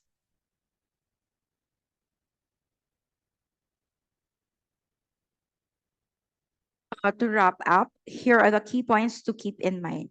First, the MOU governs the pilot stage only. It's not non-committal and serves only for testing, monitoring, and validation of the AWD approach that you will be implementing within our irrigation systems. Second, each proponent is limited to one pilot per irrigation system with a maximum area of 500 hectares, and all activities must align with NIA's irrigation operations and schedule. Third, any prior or ongoing activities must be submitted to NIA for technical and operational evaluation. Again, submission does not guarantee approval, but it will be used as technical inputs for further discussions for a possible expansion of your area under a memorandum of agreement. Fourth, full coordination with NIA, Irrigators Association, is essential for smooth implementation and stakeholder acceptance. Like what our Deputy Administrator earlier said, it is really important that you include NIA as early as the planning stage. Finally, compliance with all operational, technical, and social safeguards ensures that pilots are successful and that post-pilot evaluation can move the project forward. Following these guidelines, position developers for potential expansion or commercialization under MOA. That concludes our presentation on NIA's proposed guidelines. Actually, I just want to emphasize that it is not yet final. It's subject to the approval of the management. And in fact, we had a meeting with online meeting, with the JCM proponents, so that we could also present this draft to them so that we could get some insights or inputs from them that eventually will be considered in the finalization of this internal guidelines of NIA in facilitating proposals relative to this carbon credit initiatives through AWD. Thank you, and thank you for your attention. Thank you very much for your kind presentation. I understand that there are a lot of information including in the speech, and also we are trying to moving on further. Thank you again, Maraming salamat po. The next presentation, the last presentation in the morning, it's also another important sector of forestry. So that will be delivered online. That will provide overview of the Philippines REDD+ and the reforestation route and guidelines, highlighting the opportunity for forest-based mitigation under the JCM. May I invite Ms. Ayumi Ono, Assistant Director, International Forestry Cooperation Office, Japan Forest Agency. Madam Ono, you have the floor. Yeah, thank you. Hi, everyone. Good morning, maybe. It's Ayumi Ono from Forestry Agency in Japan. I wish I could be there, but I'm saying hi from 1 p.m. Japan. Anyway, today I will introduce JCM rules and guidelines for forest sector. So let me turn off the video, and could you go to the next slide? Thank you. So first of all, the Philippines is the first country that JCM rules and guidelines for forest sector were adopted, which align with latest Paris Agreement Article 6 rules. Forest Management Bureau in Philippines and Forestry Agency in Japan had discussed over 1 year to develop best rules for forest sector. The new rules started on 6 November last year, so it's very new. Next slide, please. Thank you. The scope of the JCM forest sector is REDD+ and afforestation reforestation. RED Plus evaluate mainly emission reductions through preventing deforestation and forest degradation. The example of the activities are patrolling against illegal logging or providing alternative livelihood and so on, without cutting or burning forest. Also, afforestation and reforestation, just say AR, evaluate removals through planting and growing trees. Next slide, please. Due to various specific issues related to forest projects, such as land tenure rights, long-term participation, safeguards, and so on, we set forest-specific guidelines besides general JCM rules and guidelines. Please look at this slide. On this slide, the orange ones are general rules and guidelines, some of which is shared with the forest sector, and the green ones are forest-specific guidelines. When you will be engaged in RED Plus or AR projects, please follow the documents listed in the right side. Next slide, please. So you can see these forest guidelines on the JCM website Philippine page. So like this red line. So these guidelines are listed after general guidelines like this. Next slide, please. Thank you. So under the JCM between the Philippines and Japan, the definition of forest follows the national definition of forest designated by Philippines. So you can see the detail in attachment 2 on methodology guidelines for forest sector. So please check the website of JCM page. Next slide, please. Okay, so from now on, I'll explain some key points of the forest guidelines. At first, project participants yourselves need to communicate with the government of both Philippines and Japan. Especially for the AR projects, project participants should submit a letter which provides land to plant is fulfilling the requirement on the guidelines. I strongly recommend to share your project plan to the government of Philippines at the first stage and continuously take communication. Next slide, please. Okay. For forest project, the project period is consisted of crediting period and observation period. Observation period is for confirming whether reversal occurs by forest fire, illegal logging, and so on. So the period should be at least 10 years. Crediting period is a maximum of 15 years and can be renewed twice at the maximum. In total, project period should be at least 30 years. Next slide, please. When a reversal occurs, issued credits should be completely compensated to maintain the quality of JCM. Then, preparing for possible reversal, more than or equal to 15% of issued JCM credits will be deposited as a buffer account on the JCM registry. Please take note that these buffer credits will not be the project participant's property, even any reversal doesn't occur. So please take care. Next slide, please. The first guidelines also provide for safeguards aligned with the Cancun agreements. Project participants should consider environmental and socio-economic impact and prepare a safeguard activity implementation plan and a safeguard activity progress report. This format is like this on this slide, and also you can find it on the website. In the general rules and guidelines, SDIP and SDPR are also required. For the first project, besides of them, you should prepare both of the SGIP and SDPR. Next slide, please. For afforestation reforestation projects, there are additional requirements about the land they will plant.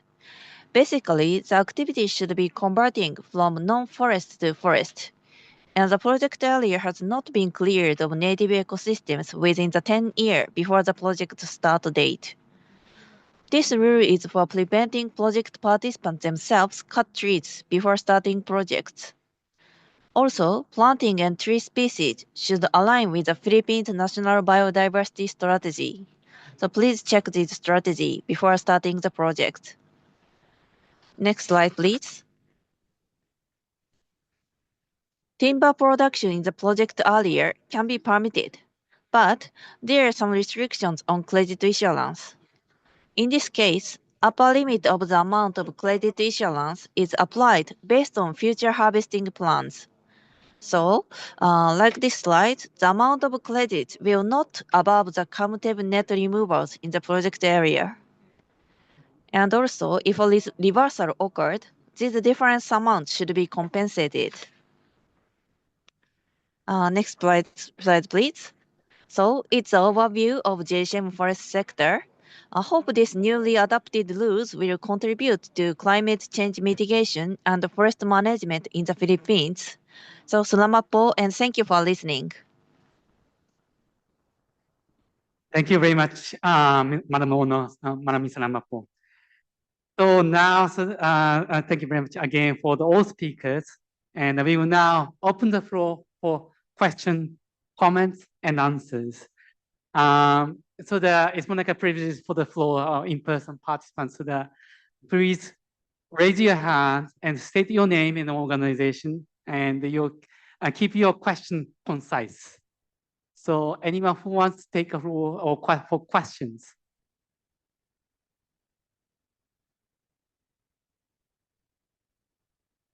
No questions?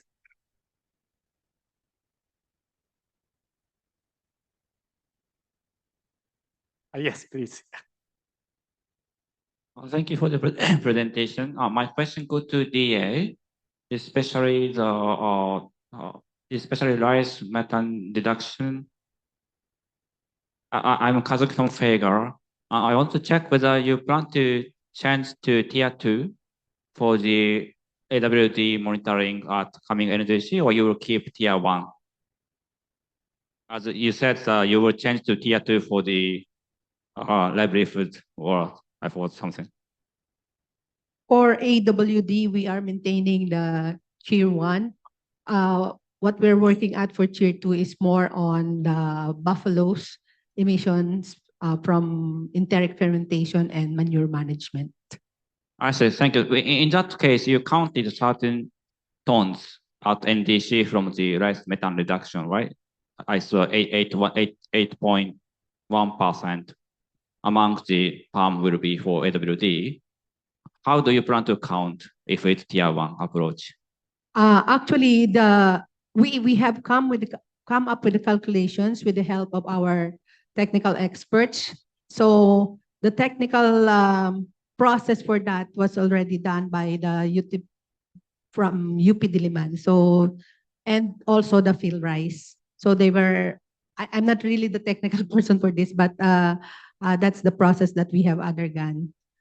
So there is a national emission factor already developed by Phil Rice, and then this was considered by the technical experts who did further calculations. Okay, thank you so much. Okay, thank you. And there's a one in the middle, yeah. And after that, there's a one back, yeah. Hi, CJ Hernandez, HSBC Philippines. Just curious for the discussions towards the JCM team. Given that the GX ETS is set to open on around April 2026, is there any news around the projected floor and ceiling price for the credits? And any comments around those? Thank you. Thank you very much. That will be the Japan JCM side. So I think MOEJ, or if additional comments from JCMA, or the microphone. Yeah. I'm sorry, so I couldn't catch your question well. So the question is, sorry. So are there any guidance regarding the ceiling and floor price for the GX credits? I see. So right now there is no ceiling or the bottom price for JCM. Yeah, that's the short answer. But in GX ETS in Japan, so there is, as I explained before, there is ETS system. It's called GX ETS, and in that system, there is bottom and ceiling price for credit, and maybe JCM credit will be affected by that price. And the price is, I'm not sure, I'm not well remember the price, but the bottom is 1,700 yen, and the highest was 400 something, 4,500 yen per ton. Yeah, so that one is the bottom and ceiling of the GXET, the carbon credit in GXETS, but it's different price from JCM credit. So JCM credit doesn't have such price right now. Thank you very much. I saw that there's one hand. Okay, all right. Good morning. Thank you very much for this forum. This is very informative. I'm Inday Arsenas, ESG advisor. My query is with the DNR. There has been very many initiatives through so many years about all of this, climate change, climate mitigation, reforestation, and everything like that. So what I would ask DNR is what kind of facility or follow through do you have within DNR to make sure that this thing happens? Is there a particular unit under the DNR that will be monitoring, focus on making sure that this JCM project is going to follow through? Because we want to make sure that this will succeed, especially us in the private sector. And second is we in the private sector are always here. So what are your initiatives to motivate the Philippine private sector, not only through the chambers, to participate fully in this JCM? Thank you.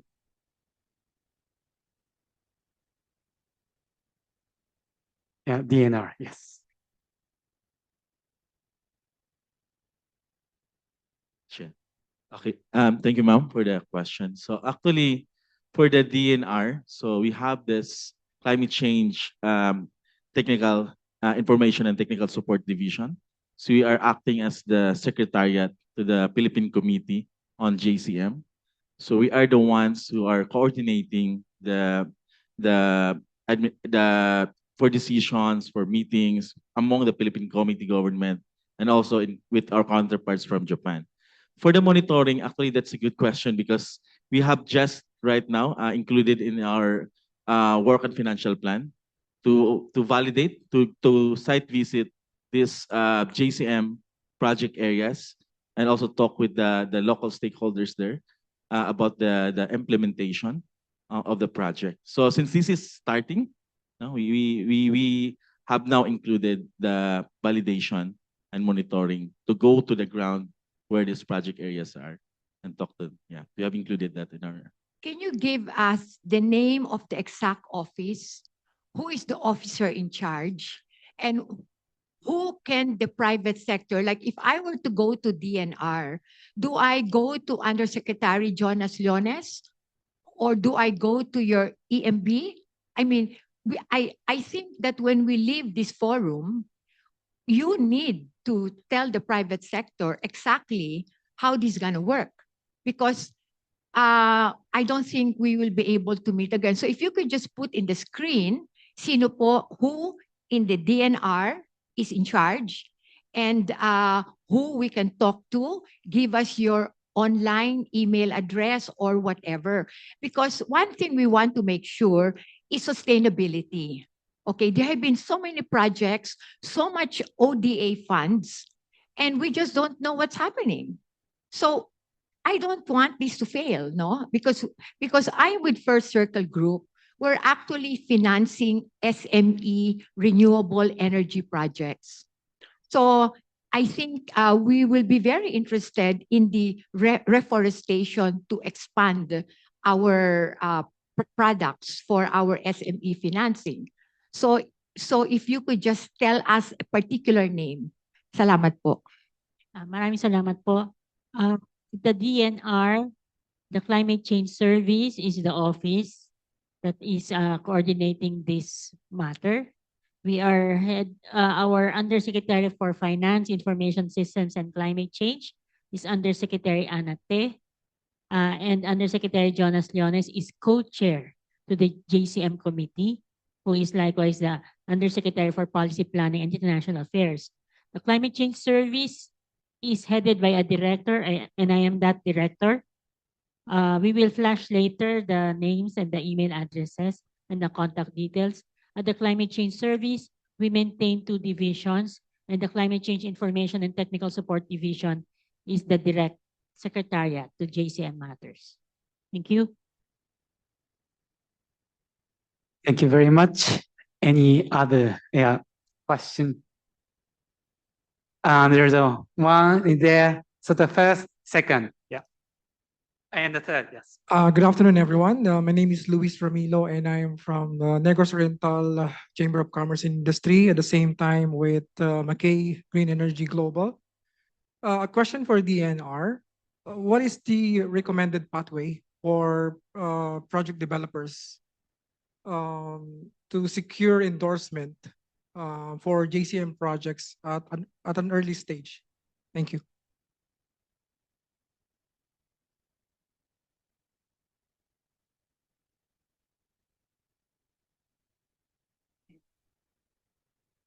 Sir, sorry, pwede pong ano, can you repeat the question? Yes. What is the recommended pathway for project developers to secure endorsement for JCM projects at an early stage? Yeah.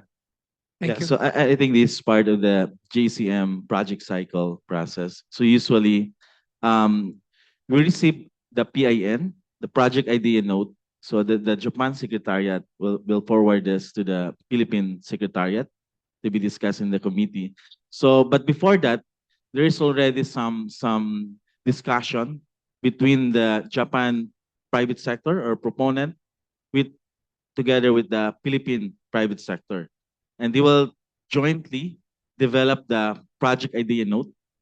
So that's the sort of indication that they are going to implement this project. And once the project idea note has been circulated to us, so we will also circulate this to the members of the Philippine committee. And then it will be decided whether to give no objection to the project idea note. And that will be the start of the development of the project development document, PDD, and the validation of that for the registration of the project. So basically, there should be an initial discussion. That's why I think this event, business matching event, is to really find partner between Philippines and Japan to jointly, develop a project under the joint crediting mechanism. Thank you very much. So that I think, a good introduction. So that this is about matching, so that you can have some of the initial start and develop an idea together with the Japan counterpart and the Philippine counterpart. Thank you very much. And the 1, 2, so that, yes, the lady here. Thank you. Hello, I'm Mami Nobusawa from Marubeni Corporation. I have a question for Ms. Ayumi Ono from Forestry Agency. So I understand in the forestry project, there will be observation period required for at least 10 years. But I'd like to ask, what will happen if the project has to be canceled for some reasons during the crediting period? For example, in the forestry project, I believe the project developer has to acquire the land concession license from the DNR, but in case if the land license cannot be extended, and if it will be expired during the crediting period, what will happen to the observation period? If we lose the land use license, we cannot observe the project anymore. So is there going to be still the observation period required or not? Thank you very much. Mr. Ayumi Ono, online. Yeah, I mean, Yes. please take a, yes. The Yeah, question, thank you please. for your question. Thank you for your question. About the observation period, so it is just compensate the amount of the credit already issued. So when the reversal occurred, at first the JCM credit which already issued should be compensated. So at first, the project participant can use the credit in the buffer credit account. So in the project design, the participant should be more than 15% of credit go to the buffer account. So using this buffer credit at first. If it is not enough, the project participants can compensate with another project or future project and so on. It is also, these things these options are also written in the guidelines. Is it the answer? Make it clear? Sorry, I'm not sure if I understand your point. So during the observation period, we need to use the buffer credit for compensation. Yeah, if a reversal occurred. Oh, okay. If there is no reversal, I thought during the observation period, we just need to monitor the forest. Yes. So that there will be no reversal. Mm-hmm. So if there's no reversal, Yeah, no need to, no need to compensate. However, the project participant can get back the buffer credits. Oh, okay, okay. So, am I right that for that 10 years, we need to monitor the forest, and if there's any reversal, we just use the buffer credit or use the issued credit for compensation. Is it correct? Yeah, that's correct. Oh, okay. Thank you so much.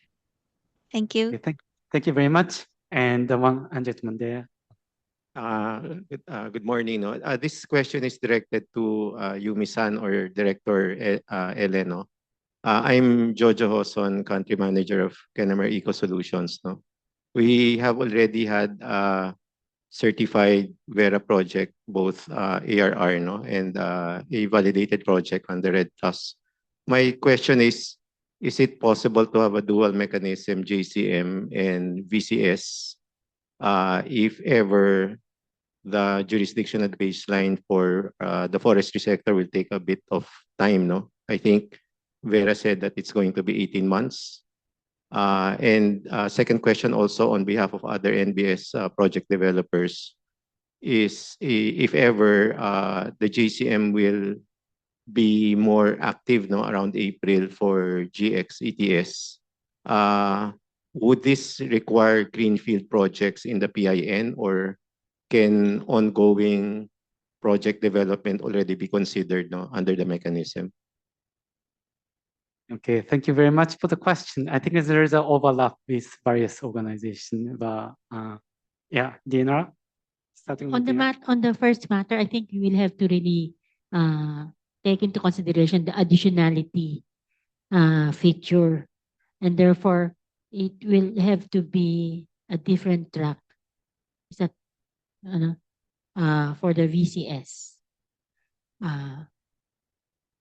It cannot qualify for JCM.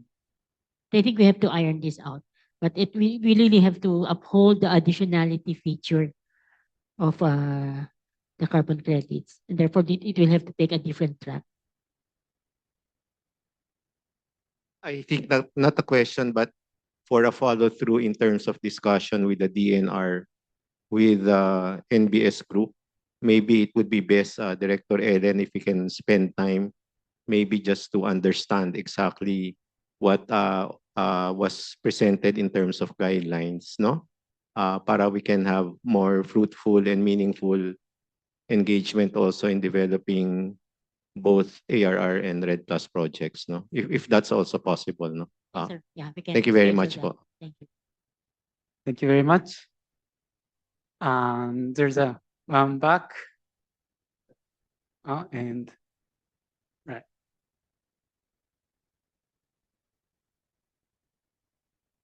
Thank you so much for organizing this great event, everyone involved. I'm Shimon Hama from New Fresh Asia, based in Singapore, but our shareholders are actually 90% from Japan. And I'm just have maybe the conceptual question to DNLR people.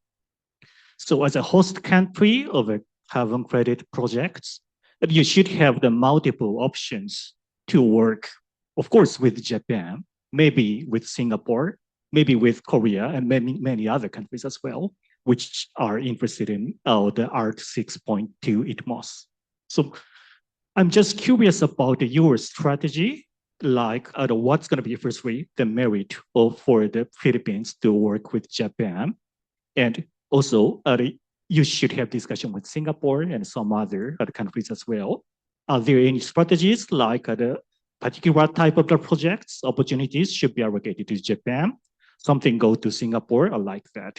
So if you have any kind of the way of thinking regarding which opportunities should go to which countries, or it is just first come, first go. Thank you.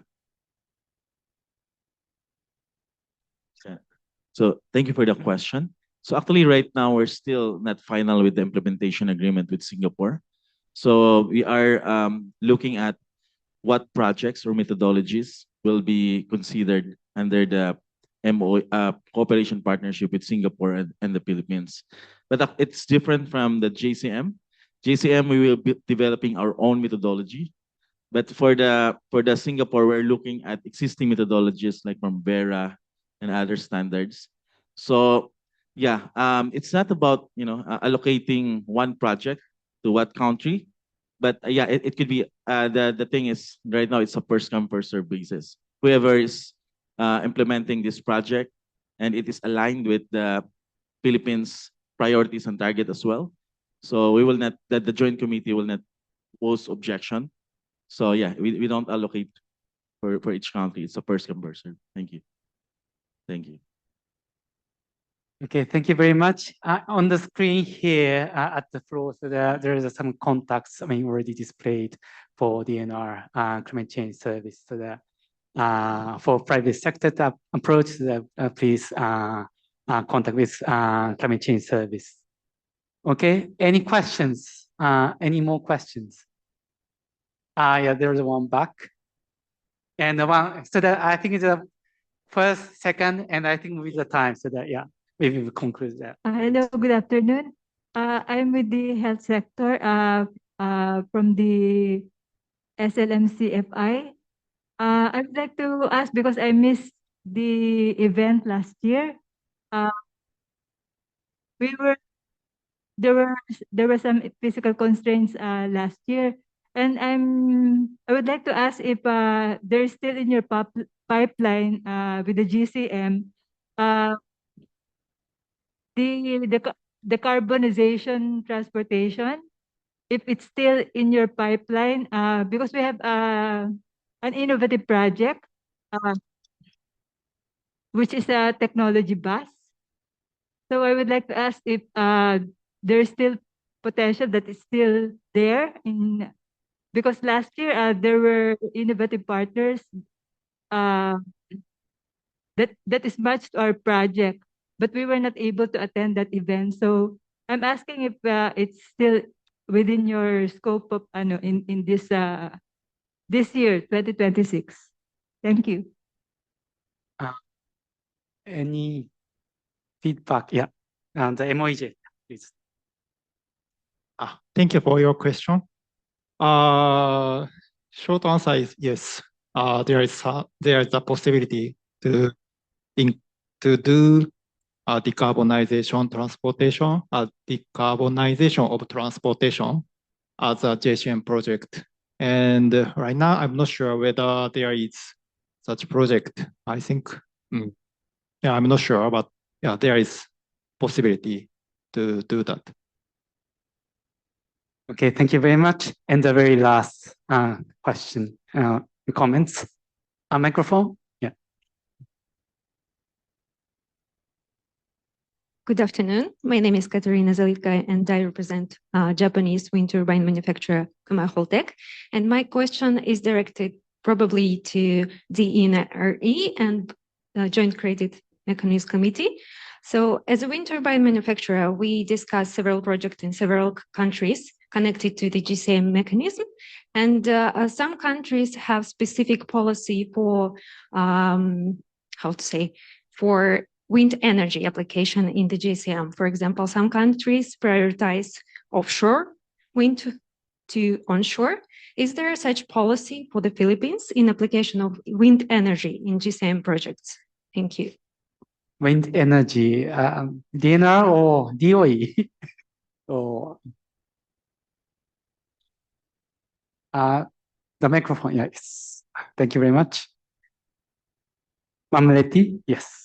Good morning. With regards to wind project, we have to follow the implementing rules and regulations of the Republic Act, of the Renewable Energy Act. So I think there is no conflict within, if you follow. So we are very strict when it comes to any RE projects.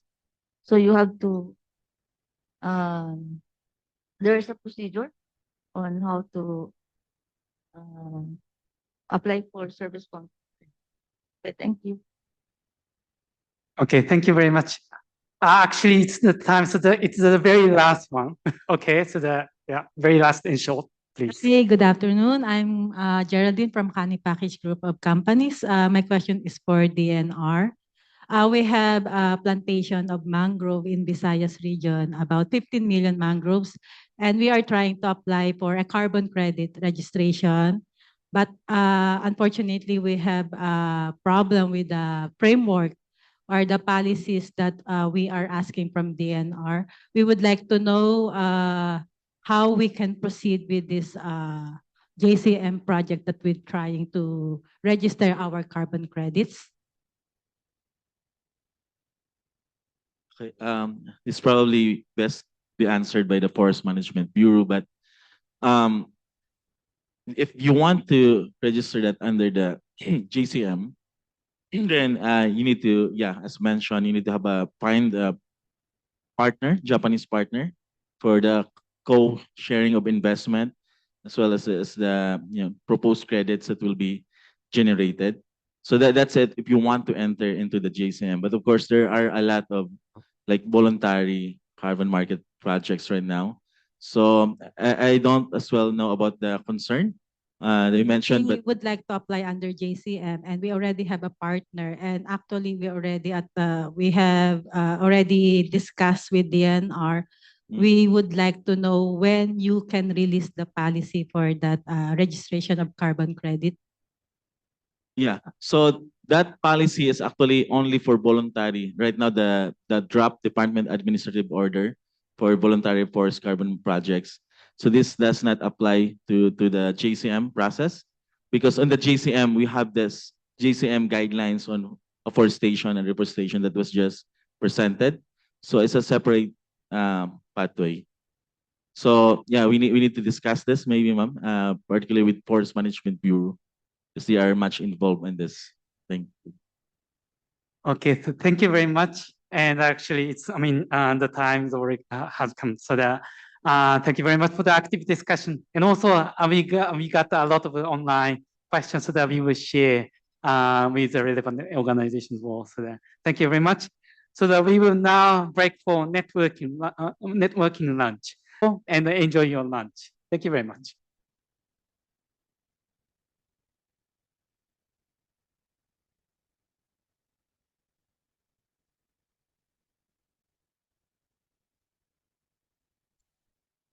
Okay, so now, of course, it's after lunch, and I hope that you enjoy the lunch here in Dusit. And I hope that you can feel sleepy because of it. From now, so that it became like a more main matters, particularly for the presentation from the company.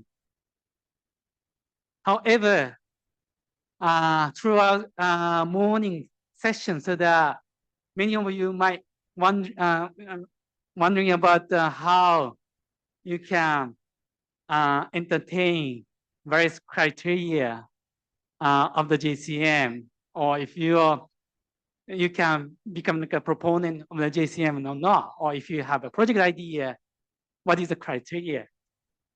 And as a part of the cooperating agency, so that of course we have a JCM implementation agency. So we are very happy to have a presentation from JCM implementing agency, Dr. Yuji Mizuno, Secretary General, and the presentation focusing on the practical guidance and the JCM applicable criteria for the project development. So that may I invite Dr. Yuji Mizuno. So you have a floor.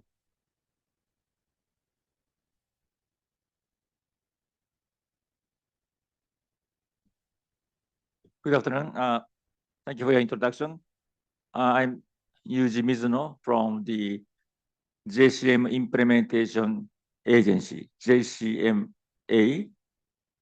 So as the Okano-san from MOEJ kindly introduced in this morning, the JCMA was established last year, April, to be a one-stop focal point for the JCM implementation in Japan.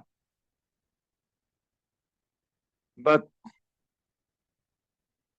we small, not 1 year old, the baby, we are baby institution.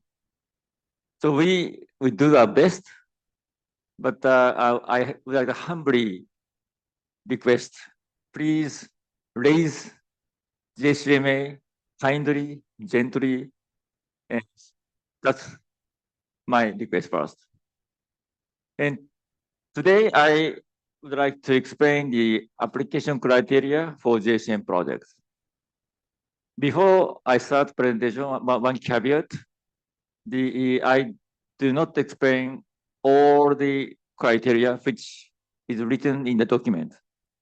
So for the companies, persons who want to implement the JCM, please read carefully this application criteria. So you can search application criteria for JCM projects. It will be appear the English version, and also there's a Japanese version. So next slide, please.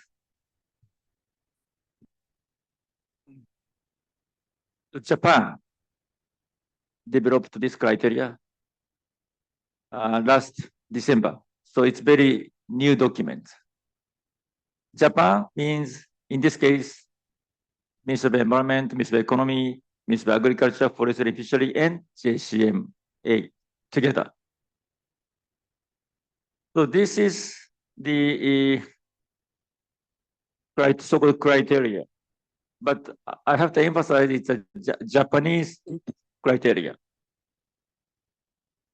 So from Japanese perspective, we think there should be some screening criteria to implement the JCM project, because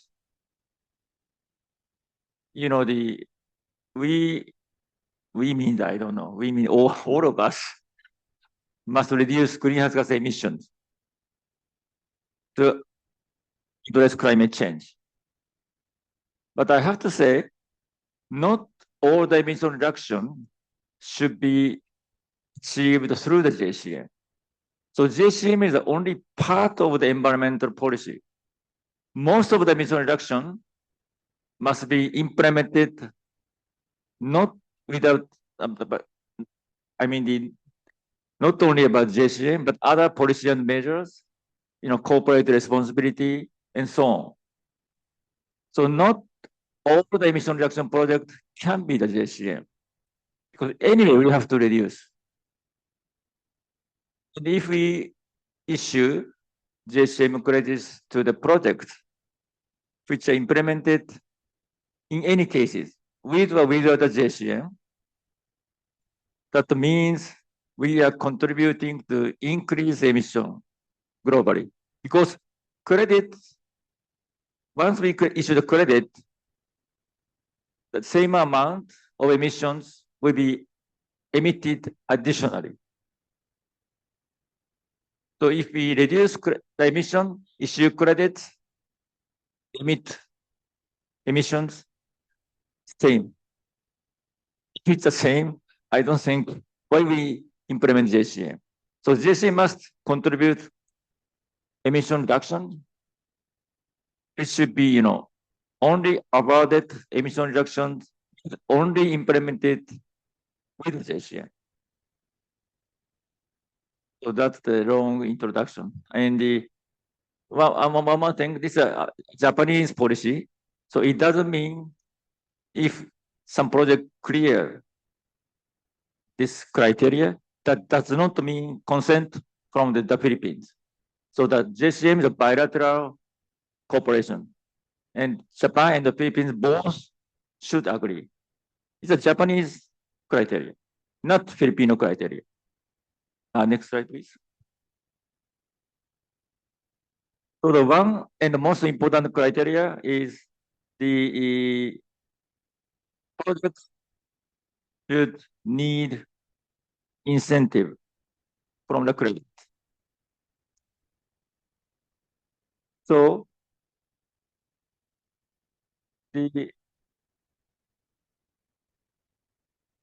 again, the project developer must, demonstrate it will be very much difficult or sometimes impossible without JCM credit incentive.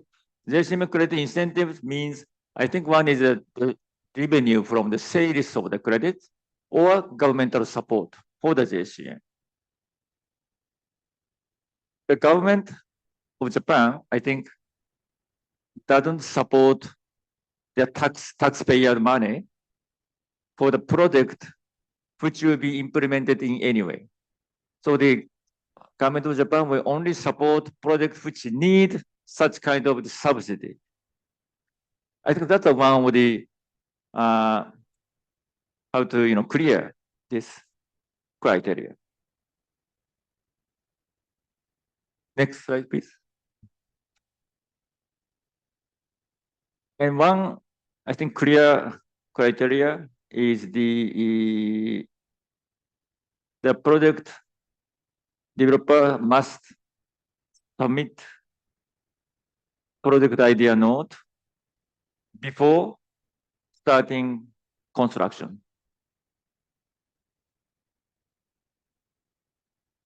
The submit means this submit project idea note to the partner countries, of course, here in the Philippines. So the JCMA will receive project idea note first from Japanese developers. And we will kind of scrutinize that idea. Of course, not only JCMA, but with relevant ministries. And once Japan think it's appropriate to be a JCM, the Japan will share the project idea note with the Filipino government. That is the time of the submission. So Japanese side will kind of try to assess as soon as possible. So once we submit, we share the project idea note with the Filipino government.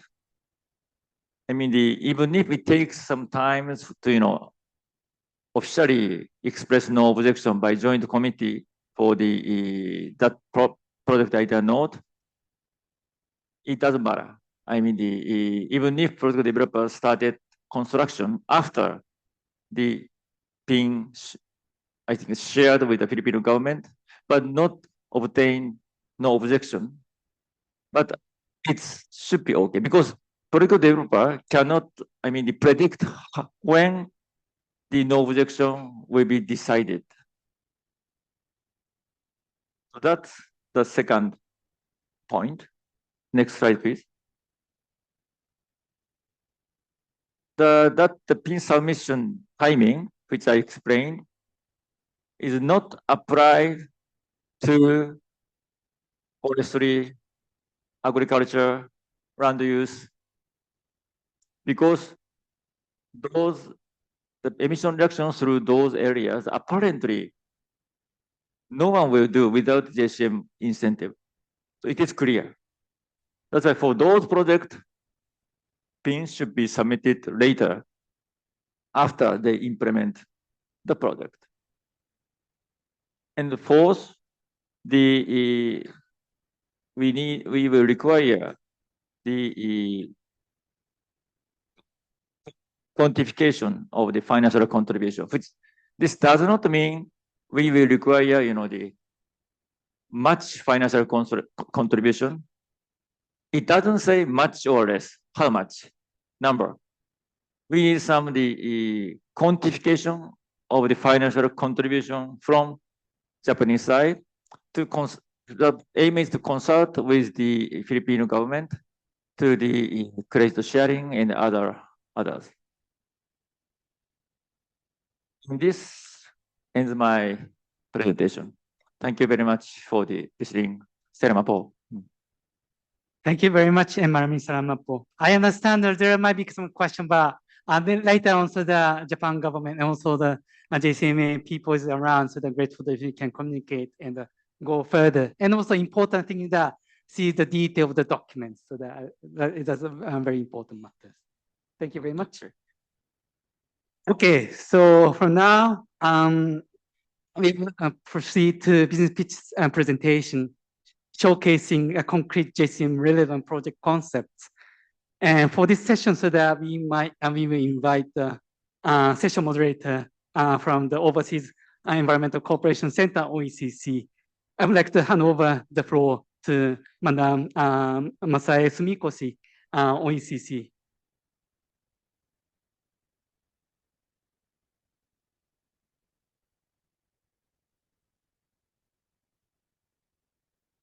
Good afternoon, ladies and gentlemen. My name is Masae Sumikoshi, manager at the Overseas Environmental Cooperation Center, OECC. So I'll be moderating this session.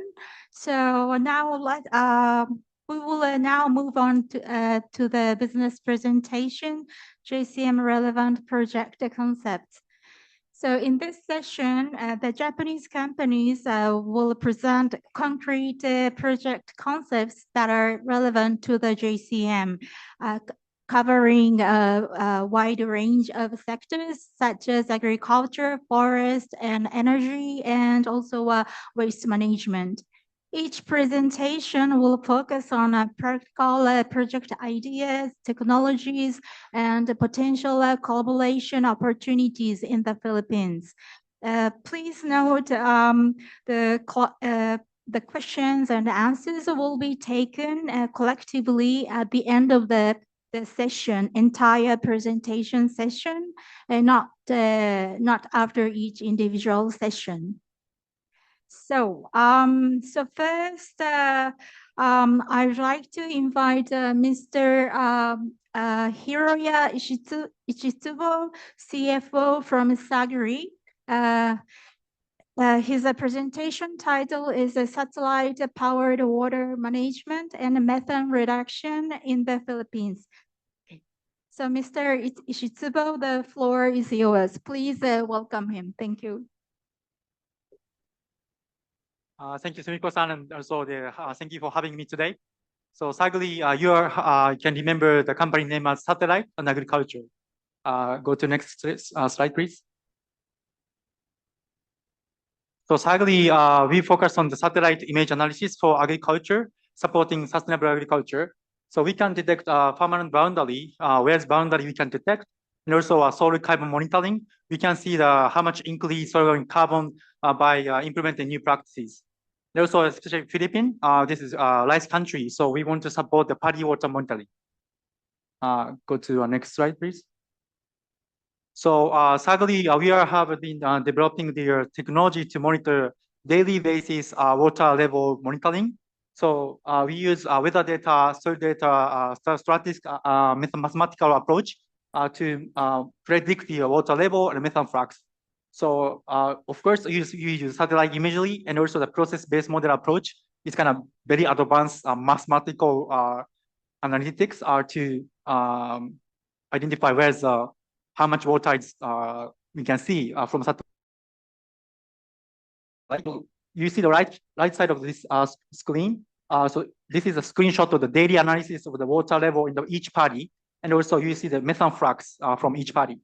And then we can also see, because we use the model, so we can also show the uncertainty for this model prediction, which really important to apply the carbon credit methodologies we believe.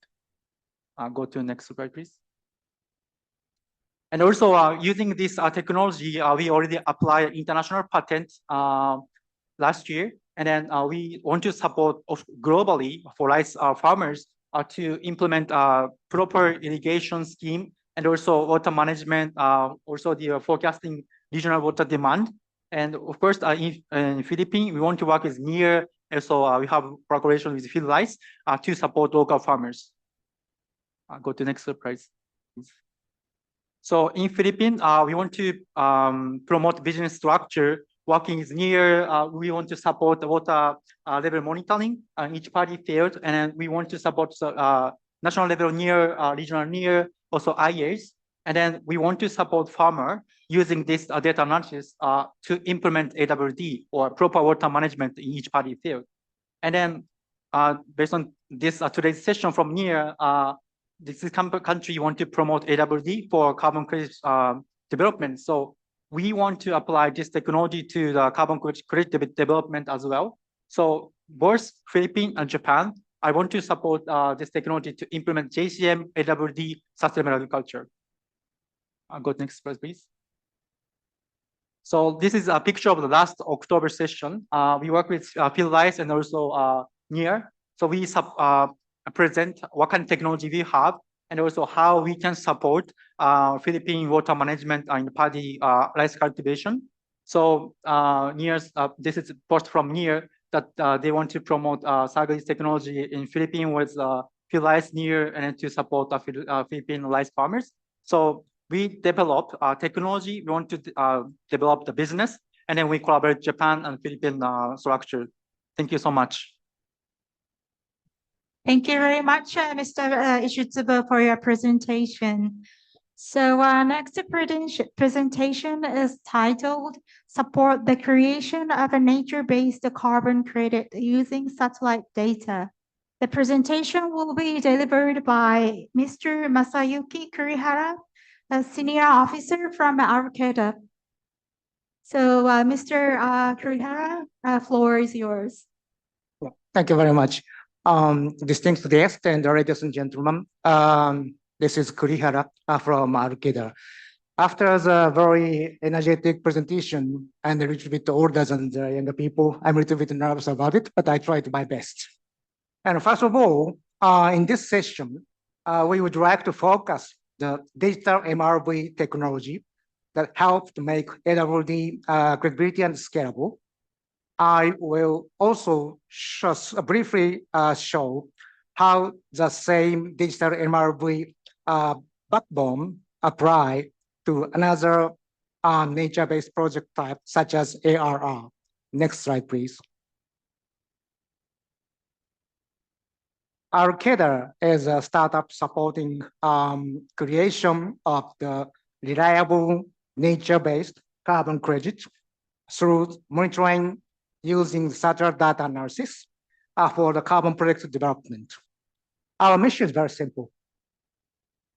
Unlock the hidden value of the earth.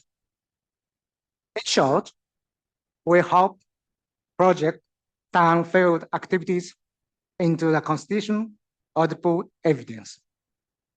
Next slide, please. And we built a satellite and AI our digital MRV platform that enable nature-based project developers and credit buyer to create, verify, and manage to high integrity carbon credit with transparency and scale. For developers, that kind of the left side, Green Insight, this is our system, is support to planning and we can say legislation and the project implementation, monitoring, and also credit generation part.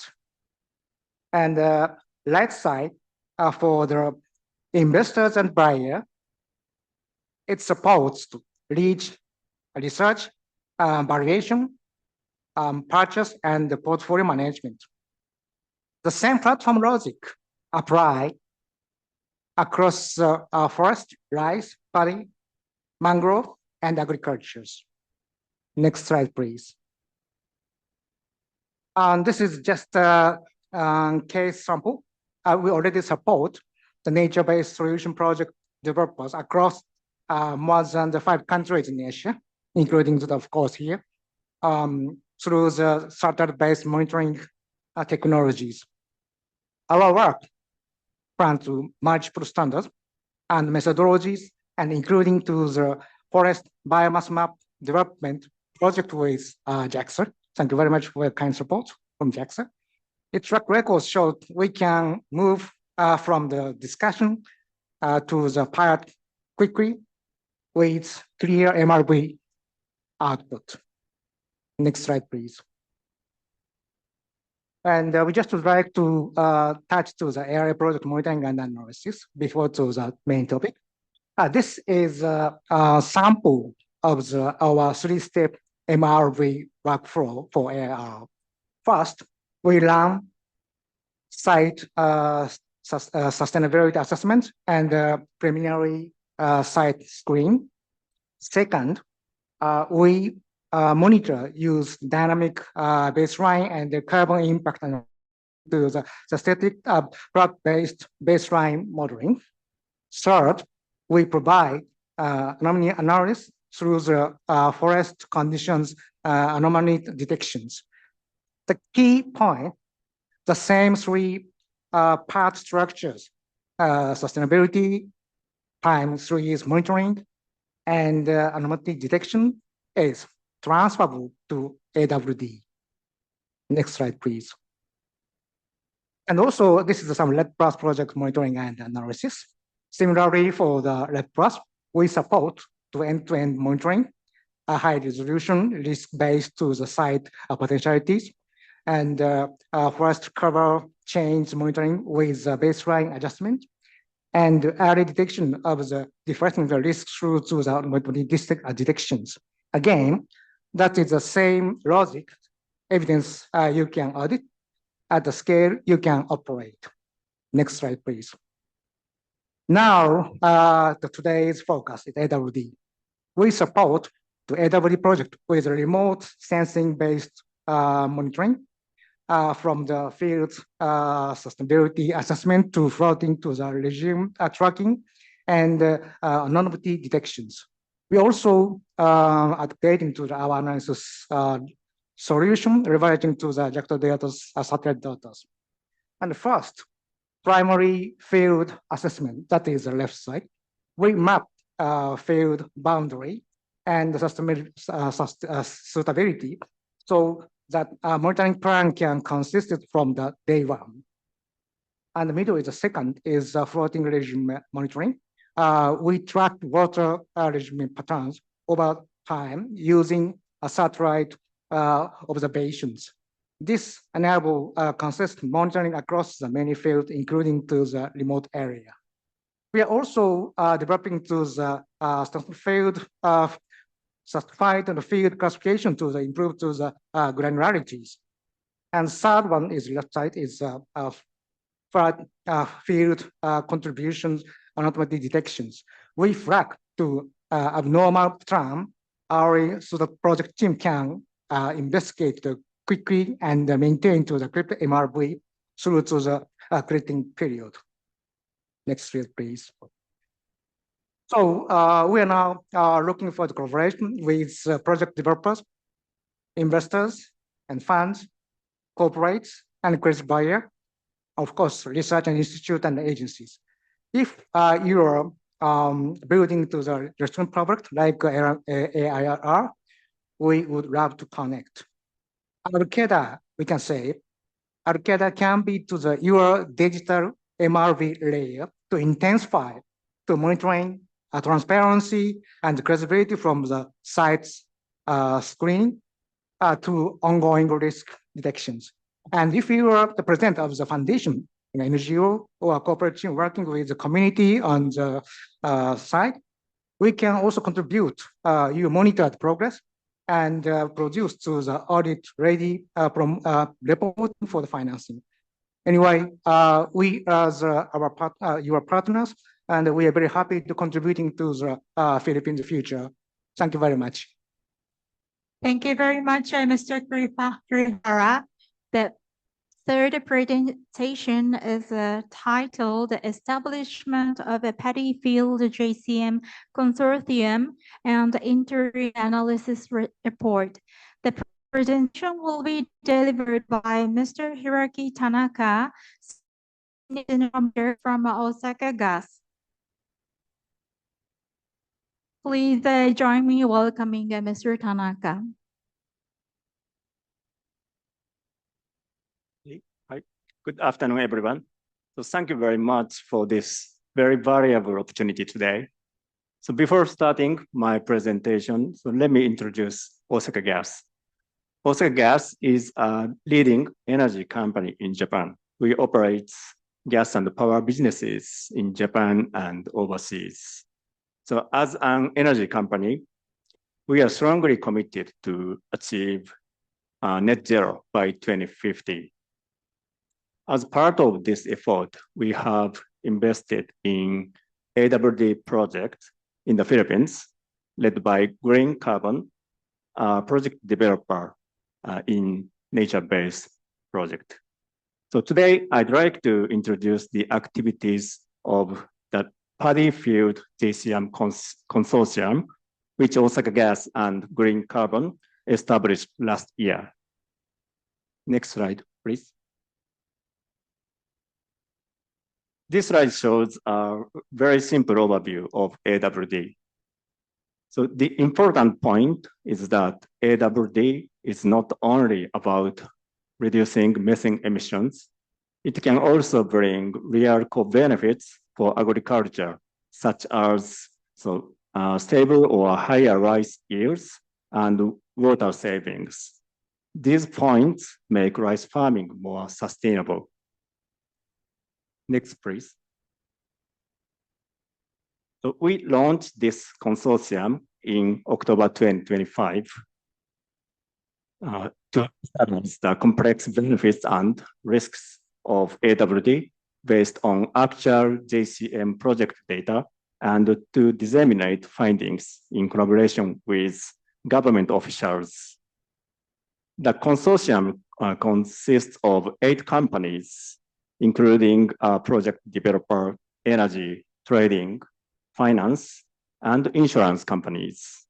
And the government agencies also join as observers. Through AWD, we aim to collaborate with stakeholders in partner countries to maximize GHG reduction, increase rice yields, conserve water, and create shared value for both nations. Next slide, please. Let me explain the consortium's current initiatives. First, we are analyzing the relationship between AWD and rice yields. So while multiple reports suggest that AWD increases or maintains yields, data based specifically on the JCM methodology had not yet been confirmed. Second, we also analyzed the relationship between AWD and rainfall. For project developers and investors, the impact of continuous rainfall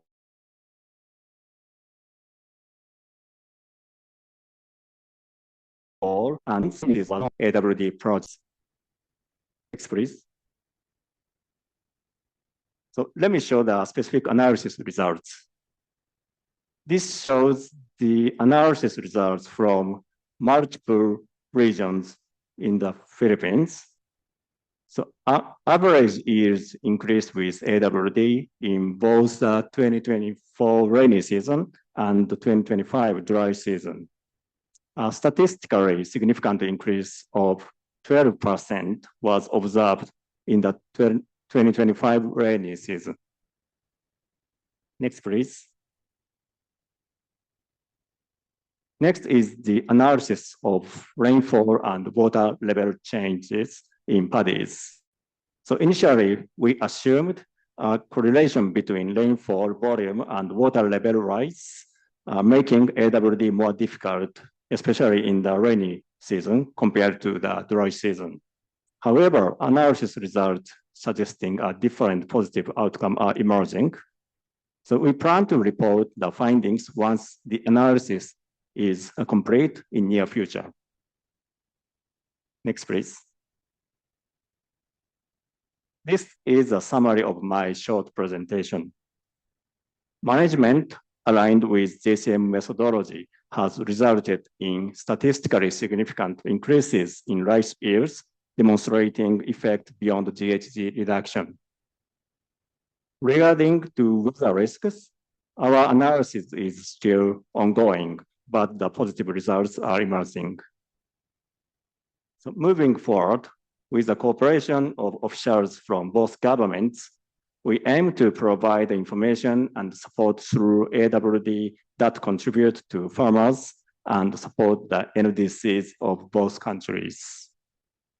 Finally, I would like to acknowledge the strong support of Green Carbon and all companies participating in our consortium. With sincere gratitude to our partners, I will conclude my presentation. Thank you very much. Thank you very much, Mr. Tanaka. So next, we will have a presentation related to afforestation. So I'd like to invite Ms. Mami Nobusawa from Forest Resources Business Department of Marubeni Corporation. Our presentation title is ARR project in Negros Occidental through the planting of a native species. Okay, Ms. Nobusawa, floor is yours. Okay, thank you for your introduction. Good afternoon. I'm Mami Nobusawa from Marubeni Corporation, Forest Resources Business Department. So let me present our reforestation project in Negros Occidental in the Philippines through the planting of native species. Next, please. Okay, so Marubeni is a general trading company doing the global trading and business investment. Especially in my department, Forest Resources Department, we are engaged in the forestry business from the upstream to the downstream. Specifically in the upstream, we own and manage 2 plantation companies in Indonesia and Australia, where we plant the trees, harvest them to manufacture the paper pulps and wood chips. And currently, we are expanding our business to forestry carbon projects, leveraging our expertise that we gained through the forest management in these 2 companies for the past few decades. Next, please. So as our first carbon project, we are currently developing the reforestation project in Negros Occidental in the Philippines. So the total scale will be 14,000 hectares, and our local partner is Dacon Corporation, which is one of the biggest companies in the Philippines. And also we are collaborating with the University of the Philippines regarding what kind of species we should plant or what kind of diseases we should expect. So for the species, we will plant the native species, such as Nara, which is the national tree of the Philippines. So by planting those native species, we are expecting approximately 7.3 million tons of carbon during the 30 years of crediting period. For the timeline, we aim to register our project for the JCM this year, 2026. But since this is the reforestation project, there's not going to be carbon credit issued immediately after registration. It would take some time until the trees grow up. So we plan to finish our planting of 14,000 hectares in the first 5 years until 2030. And from about 2031, we aim to issue the JCM credit until the crediting period ends. Next, please. So let me explain our project purpose. So in the Philippines, the forest cover has declined from about 70% in the early 20th century to about 20% in 2020, which makes forest restoration an urgent priority. And especially in a project area, the southwestern part of Negros Island, so much part of the tropical rainforest has been converted to sugarcane plantation, which causes a significant decline in forest cover. So through this project, we aim to plant native species and restore the forest. And here we have the steps of forest restoration. So first, we clear the weeds on degraded land. But we don't clear them all because weeds are also biomass.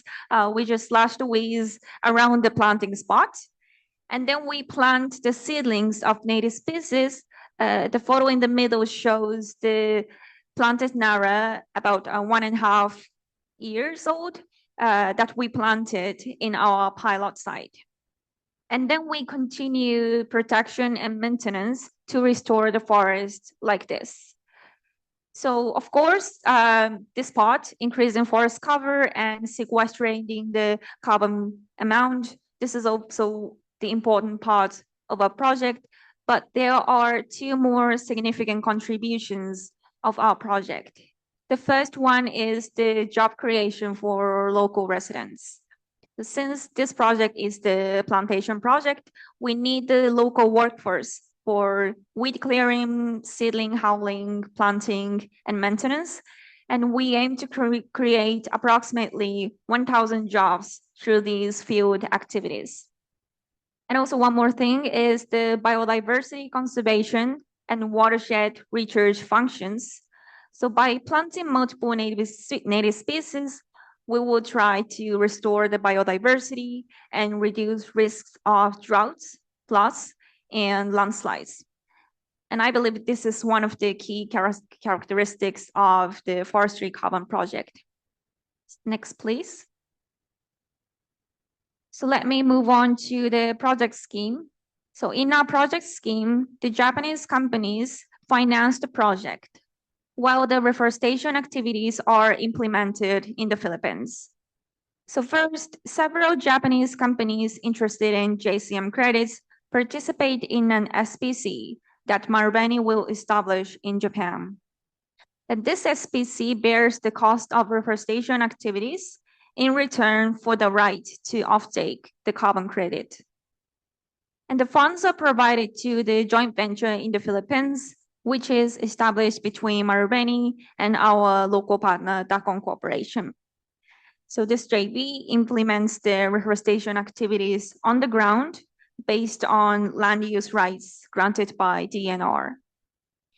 So this scheme allows us to combine our forestry expertise and project financing with effective on-the-ground implementation in the Philippines. And we believe this project represents a sustainable model for forestry carbon projects built on strong partnerships between Japan and the Philippines. Thank you for your attention. Thank you very much, Ms. Nobusawa. So next, we will have a presentation in the field of coal early retirement. I would like to invite Mr. Tetsuhiko Okano, manager from Mitsubishi Corporation. So his presentation title is a transition credit project for early coal plant retirement and renewable energy replacement. Okay, Mr. Okana, floor is yours. Hi, good afternoon, everyone.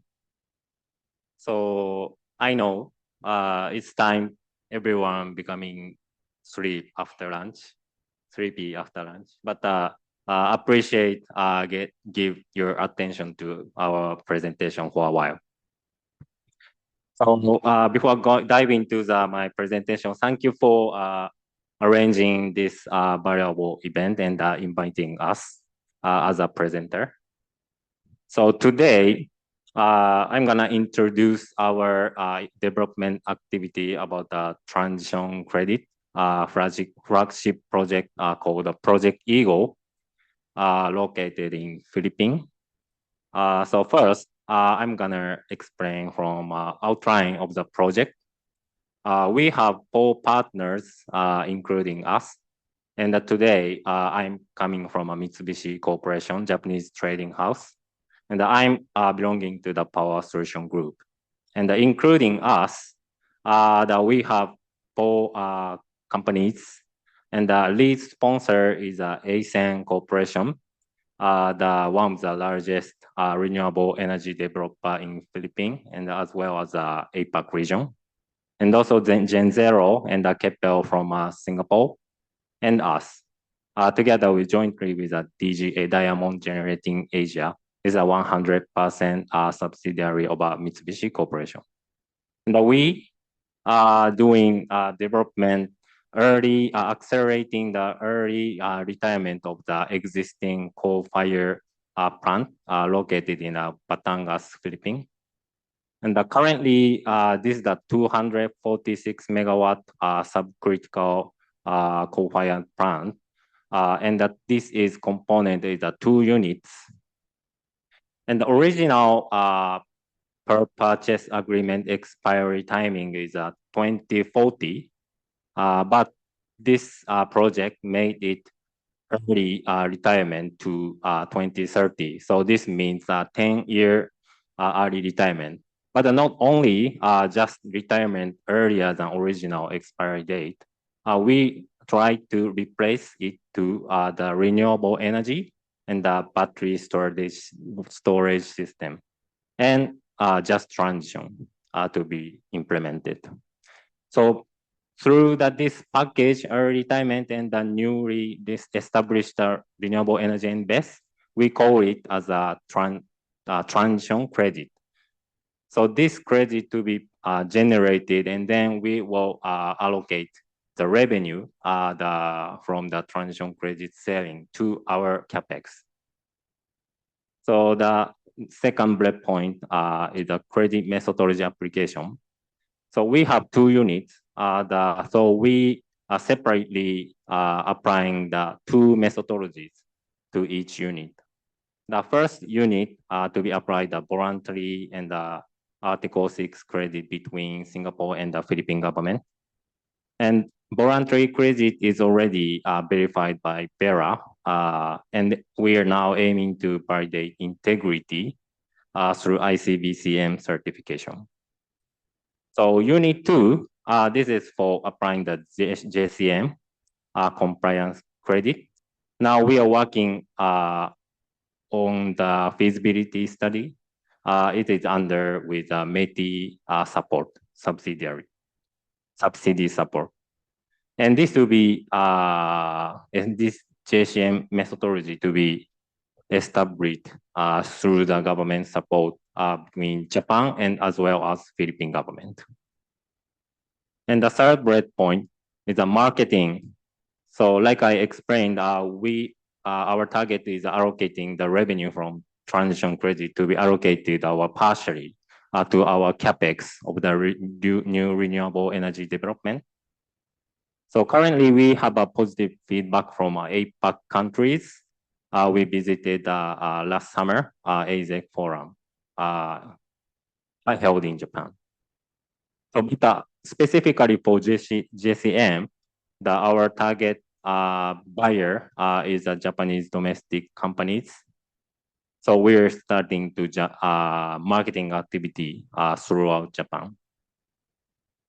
So key challenges for this project we are currently recognizing is first is securing our off-takers of transition credit, because this is the timing of retirement is 2030 now, but at the same time we need to implement development of a solar power or wind farm and battery storage system at the same time.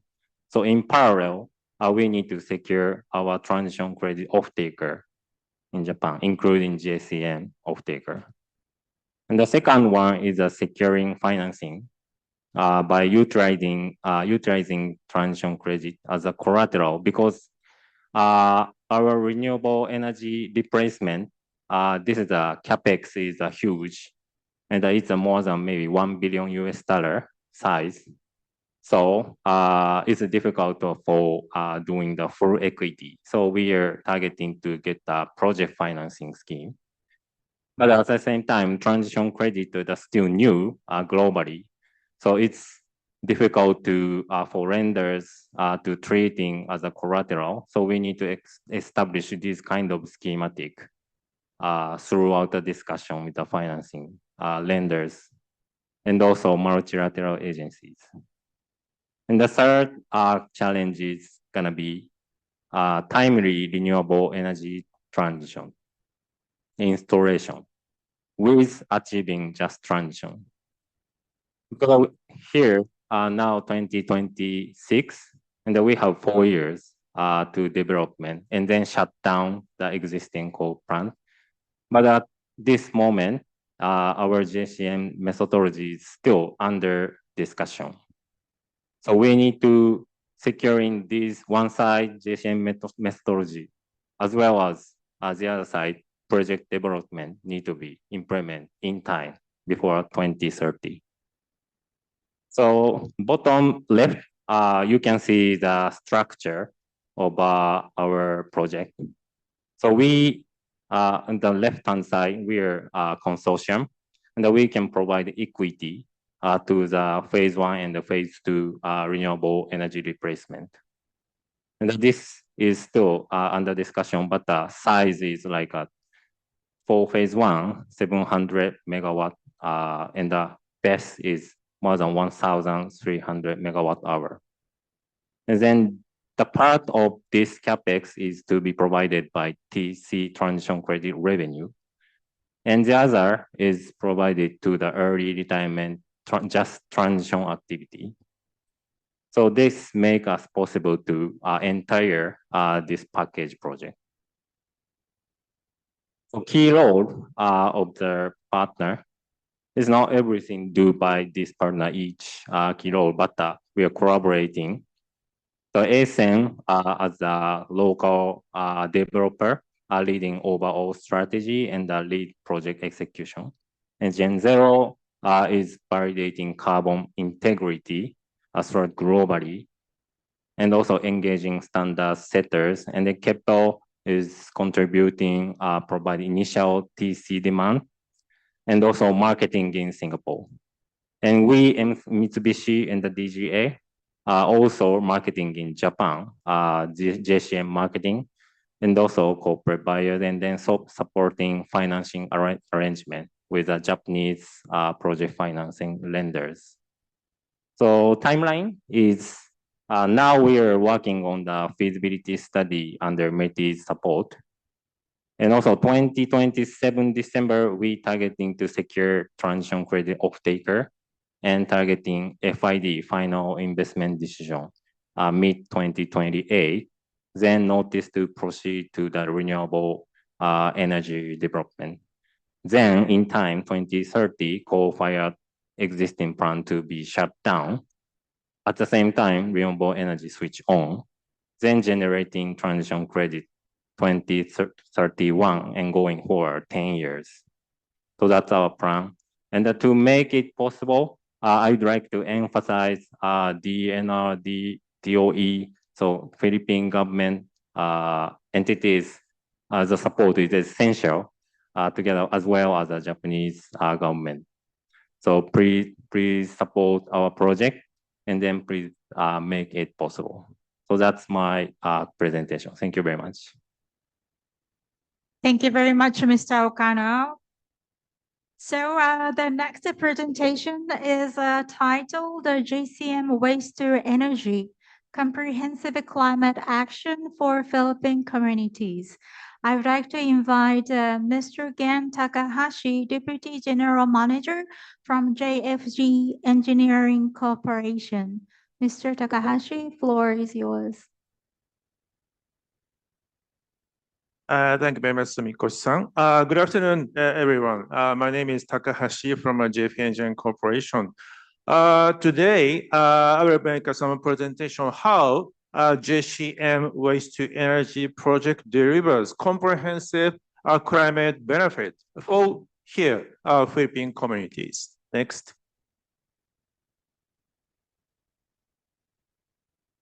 Next, please. Okay, thank you. JFE Engineering Corporation is one of Japan's leading engineering companies.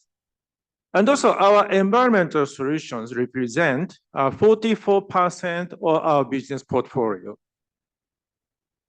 And also we have strong presence here in Philippines through many wastewater treatment facilities in this Manila area. So this experience positions us to address here Philippines' environmental management challenges. Next, please. This is an open dumping site, waste dumping site in Asian country. Open dumping causes fires, pollution, and serious health problems. Additionally, waste blocks drainage channels, causing severe flooding, especially during typhoon seasons. A problem worsening with climate change, of course. And recently in Cebu, we witnessed a tragic landfill collapse that claimed precious lives. This incident reminded us that these are urgent public health and climate resilience issues that require immediate action. Next, please.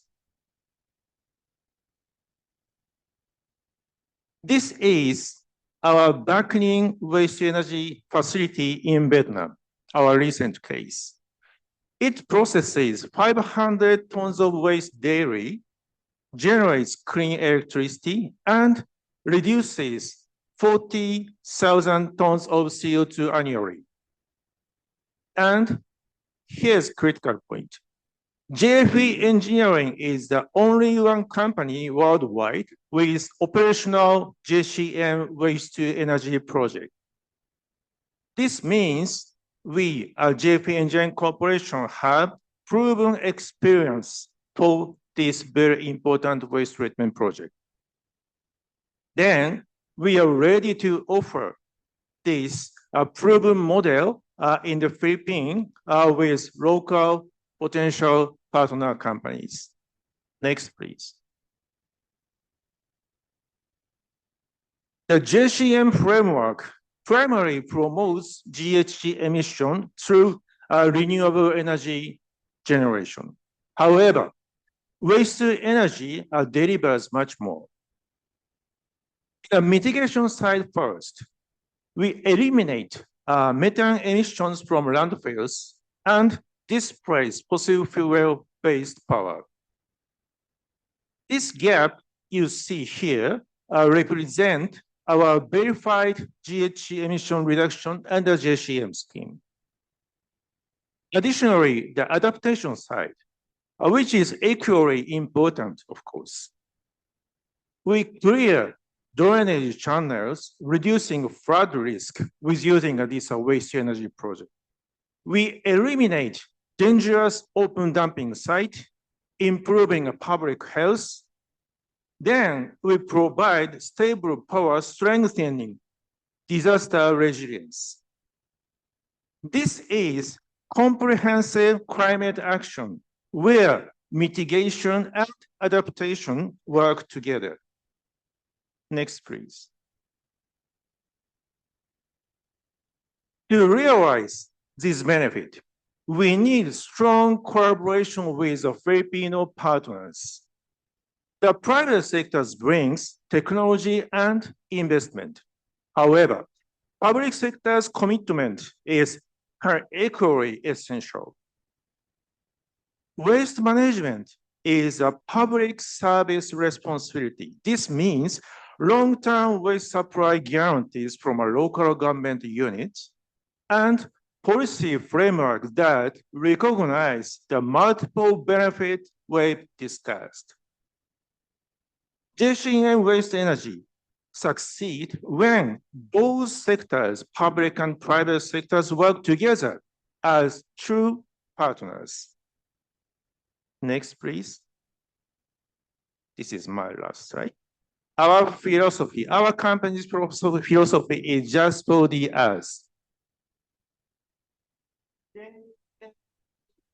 Okay. So anyway, back to the mic, please. I have now some additional comment for my last slide. Okay. Cannot? Technicality, yeah, please go back to one slide back. Okay, thanks so much. But anyway, just for the earth, our philosophy, JFE, is guide our mission. So we offer, again, the only operational JCM waste energy track record by us, and deep Philippine experience with our proven track record here, and commitment to comprehensive climate solutions. So JCM can drive project delivering GHG reduction, disaster resilience, and public health improvement, multiple climate benefit for Philippine communities. And also we understand, as of now, waste to energy market here in Philippines is very, very active. So we are very much hoping to have a very good discussion, networking session after this presentation session. So we are very much happy to collaborate with potential Filipino partner company and also private sectors as well. So this is the end of my presentation. Thank you so much. Thank you very much, Mr. Takahashi. So the next presentation is titled Solar PV Rooftop System. I would like to invite Mr. Generic Brisa, Assistant Supervisor from Kane Packages, Philippines. So Mr. Brisa, the floor is yours.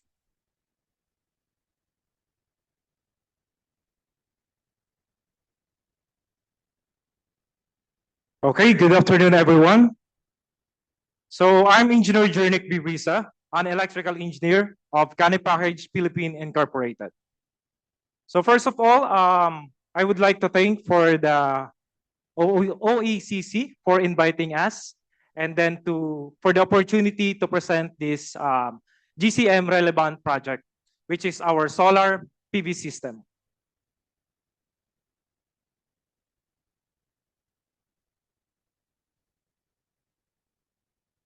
Okay, for the solar PV rooftop system, so this is an on-grid system wherein we are utilizing the energy of our distribution utility as for the operations of the solar PV system.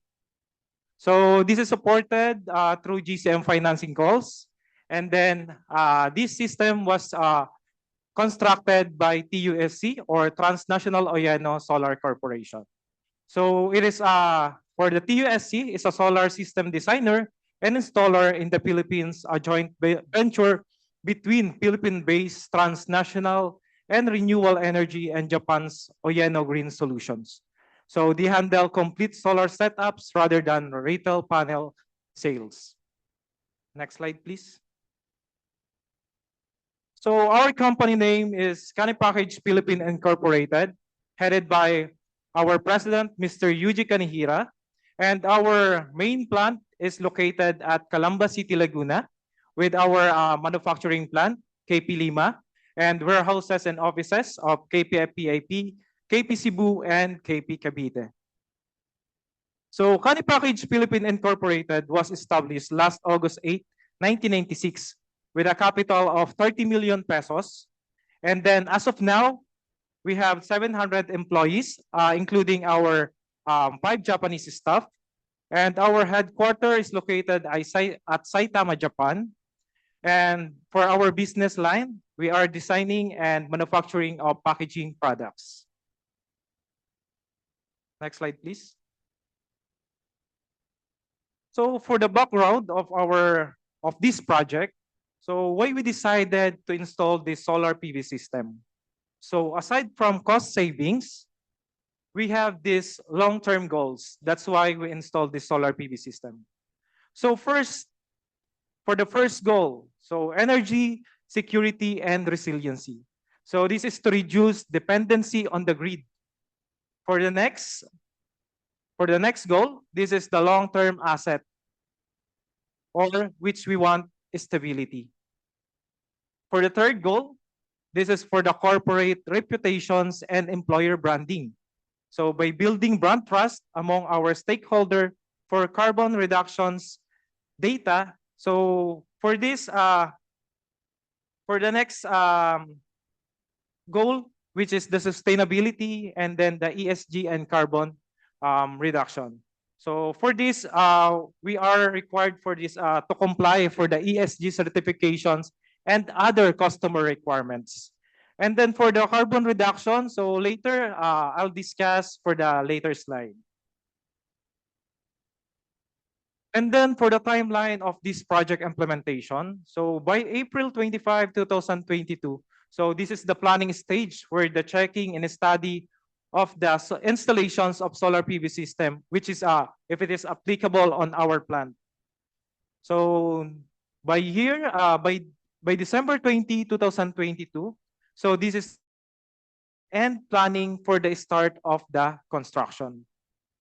By April 27, so this is the start of the constructions of our solar PV system, wherein our started plant installation is on April 27, 2023 for the KP Lima, and then completed last August 12, 2023.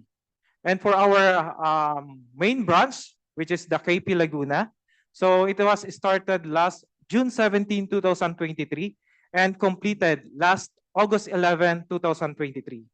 And lastly, last August 18, 2023, the solar PV system energy generated was utilized by Kani Package Philippine Incorporated. So this is the first ever installed among our group. Next slide, please. And then for the data, this is for the solar photovoltaic system performance for the year 1 and year 2. So for our KP Lima plant, so with a 231 kilowatt peak capacity, so for the year 1 and year 2 comparison, for the actual energy that we use, we get 206,641 kilowatt hour for the year 1, and then 210,875 kilowatt hour for year 2. And then for the attainment, we got 64% for year 1 and 67% for year 2. And for the reported savings, so for year 1, we got 1,154,634 pesos. And then for the year 2, we got 1,712,829 pesos. And then for our main plant, this is for KP Calamba. We have 154 kilowatt peak capacity of our solar PV system. So we got this actual energy that we use. For the year 1, we have 179,429 kilowatt hour. And then for year 2, we got 172,182 kilowatt hour. And then for the attainment, we got 87% and then 85% for the year 2. And for the savings, we got a total of 1,712,829 pesos for year 1. And then for year 2, we got 1.6 million. So next slide, please.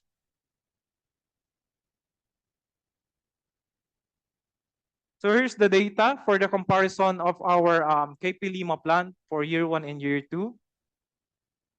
So as I mentioned for the first slide, so this is for the actual PV energy delivered plus the savings. And also for the plant health for the year 1 and year 2. For year 1, we got 295,228.48 kilowatt hour, which is only 92% versus the simulated energy produced by our solar PV system. And then for the year 2, we got overall attainment that would reach 96% of simulated energy. And then for the curtailment, so for the year 1, we have 88,587 kilowatt hour. And then for the year 2, we got 90,883 93 kilowatt hour. So this is the losses of our solar PV system output. So this is for KP Calamba for year 1 and year 2. So already mentioned for the actual PV energy delivered. And then for the plant health, we got for year 1, 225,469 kilowatt hour. So only 109% versus the simulated. And then for year 2, overall attainment would reach 101% of simulated energy. And then for the curtailment, so for year 1, we got 46 megawatt hour and then 33 megawatt. And then for the next slide, please. Next slide, please. Next slide. And then for environmental benefits, which is the carbon reduction. So here's the data for our KP Lima plant. So we got a total of PV use for the energy, 485,670 kilowatt hour. And then for the total carbon reduction, which helps our environment, we got 336.81 tons of carbon dioxide emission. And we use the emission factor of 0.00635 tons for tons of carbon dioxide emission per kilowatt hour. So for the year 2024, so this is the highest reductions of our carbon dioxide. Next slide, please. And then for main plant, which is KP Calamba, so the total kilowatt use is 405,310 kilowatt hour, and the total reduction is 281.08 tons of carbon dioxide emission, with an overall total carbon reductions combining the KP Calamba and KP Lima plant, we got 617.89 tons of carbon dioxide emission. And then because of this project, Kani Package are awarded for this award, 2025 PESA Outstanding Environment Performance Awardee. So commended for its remarkable efforts and championing environmental preservations and promoting sustainable development for a greener and more resilient Philippines. So that would be all po. Thank you. Thank you very much, Mr. Briza.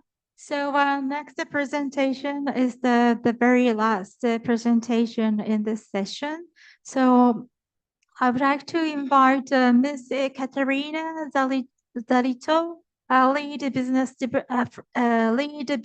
development specialist from Komai Haltech.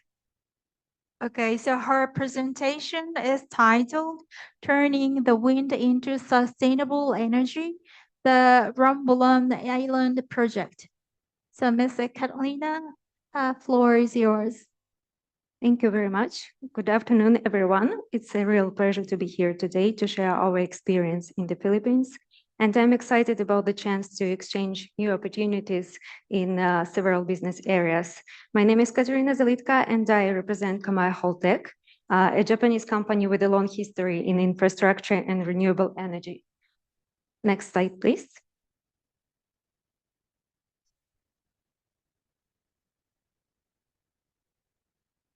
Next slide. Technical team, please, yes. So here's what I will cover today in my presentation. Brief company introduction, main challenges of the island energy system, Quick overview of the project, including technology and system design, challenges we faced during the project implementation, and what project solutions we can offer. Let's start with our quick look at our company. Next slide, please. So Kamai Holtec was founded in 1883 as a steel manufacturer. Over the years, we've grown into multiple manufacturing facilities locations across Japan. For most of our history, we've been focused on steel bridges and infrastructure projects. And 20 years ago, we started the manufacturing of 300 kilowatt wind turbines and complex structures for solar installation. Today, we provide end-to-end solutions from design and manufacturing to installation and maintenance in infrastructure, wind, and solar projects. Next slide, please. Providing reliable electricity on islands is a unique challenge. And for the Philippines, this challenge is even greater because the Philippines consists of over 7,000 islands. Diesel power systems on these islands face fuel, logistics, technical constraints, grid stability is limited, and at the same time, the Philippines is exposed to typhoons, which means that the equipment used should withstand extreme weather conditions. And Romblon Island, located far from Manila, exemplifies this challenge. Next slide, please. On February 10, 2019, a commissioning ceremony was held on Romblon Island to mark the start of operation of integrated energy system. The system configuration consists of three main modules. The first one is the all diesel power generation over 1.72 megawatt, renewable energy, which consists of our three wind turbines with the unit capacity of 300 kilowatt, and electric motorcycle charging station consisting of the portable battery packs, battery charging station, and of course, electric motorcycles. This project was supported and funded by the Japan Ministry of Environment, and we are very grateful for their support in making this project a reality. The operator and owner of the wind energy system now is the local electric cooperative, Romelco. Next slide, please. So on Romblon Island, electricity was traditionally generated mainly by diesel generators. And in this project, we introduced power by wind as the addition to existing diesel station. When the wind is over 3 meters per second, electricity from wind is supplied directly to the island grid, which enables to reduce diesel consumption. If wind power exceeds the island's immediate demand, the surplus electricity is directed to the charging station to charge these portable battery packs for electric motorcycles, which are later simply swapped by riders instead of waiting the vehicle to charge. Diesel generators play the role as a base power to ensure stable power supply during low wind or high demand. Real-time data from the wind turbines and diesel generators is analyzed to keep the grid stable and to decide how much surplus wind energy can be used for battery charging. In this way, the fuel consumption is reduced, CO2 emissions are reduced, and electricity cost for diesel consumption is also reduced. Next slide, please. As a Japanese company, we design our wind turbines based on real experience with typhoons, lightning, and earthquakes. When typhoon comes, our wind turbine shifts to a downwind, typhoon-safe configuration, automatically shuts down when the wind exceeds 25 meters per second, and structurally designed to withstand maximum wind speeds of up to 91.26 meters per second. The basic wind turbine features, our wind turbine is 41.5 meters hub height, 16 meters of blade length. Nacelle blades and tower are designed for easy transport by standard trucks and installation with the 160-ton crane. But for remote locations, we also offer a self-lifting installation system requiring involvement of only 60-ton crane. Next slide, please. Implementing renewable energy projects on small islands naturally comes with challenges. On Romblon Island and in many island destinations, especially those connected to the tourism, we face land availability issues, complex logistics, skilled staff problem, integration with existing power, and also strict safety requirements for typhoon-prone zones. We address those challenges through careful site selection, but that doesn't mean we don't have challenges with that.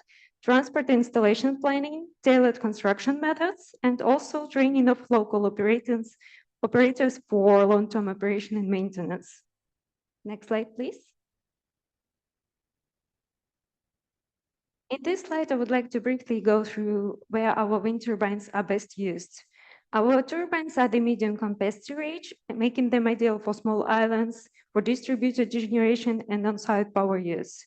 We have extensive experience combining wind power with solar, gas, or diesel engines, creating reliable hybrid systems. This slide shows 4 typical applications implemented by our company in Japan and overseas. The first one is smart energy savings and CO2 emission decrease-oriented application, factory use, remote power supply or distributed energy, and local energy consumption. Next slide, please. In addition to our 300 kilowatt model, we are currently at the prototype and certification stage of a 1 megawatt wind turbine. It is designed to withstand extreme wind conditions, but at the same time operate effectively in low wind speed sites. And we are now finalizing the certification process and plan to start serial production from 2027. Next slide, please. To conclude, we offer end-to-end solutions from planning and design to construction and long-term operation. What truly differentiates us is our extensive experience in structural design and manufacturing, strong system integration capabilities, and our commitment to long-term partnership, not just supplying equipment. And of course, our excitement and passion towards renewable energy. Thank you very much for your kind attention. And I would be delighted to explore new business opportunities with you during the business session. Thank you. Thank you very much, Ms. Katerina. Okay, thank you very much once again to all the presenters for your insightful presentations. So now we will now move on the Q&A session. So questions, including overall comment for this on this session, are welcome to be taken from the floor. So if you have a questions or comment, please raise your hand. And when recognized, please state your name and affiliation before asking your question. Okay, any questions or comment from the floor?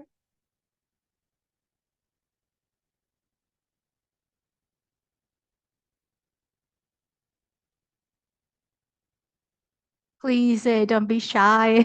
We have a time. So any questions, comment? Very much grateful. Can I break Yes. the ice? Because I think people are. I would like to thank as well the presentations, and particularly to the presentation of GFE with regards to waste to energy. And yeah, we're actually the DNR also looking at having a JCM project on waste sector, so that includes solid waste and wastewater, and it has been also included in our carbon policies and targets to also include the waste to energy and the wastewater generating biogas from wastewater. So do you have specific submission right now for our, or you're looking for a partner? What's the status with GFA? Because we really want to have this, have some waste sector projects. We have RE and agriculture, but we are looking at waste energy projects as well. So we would like this to happen. Thank you.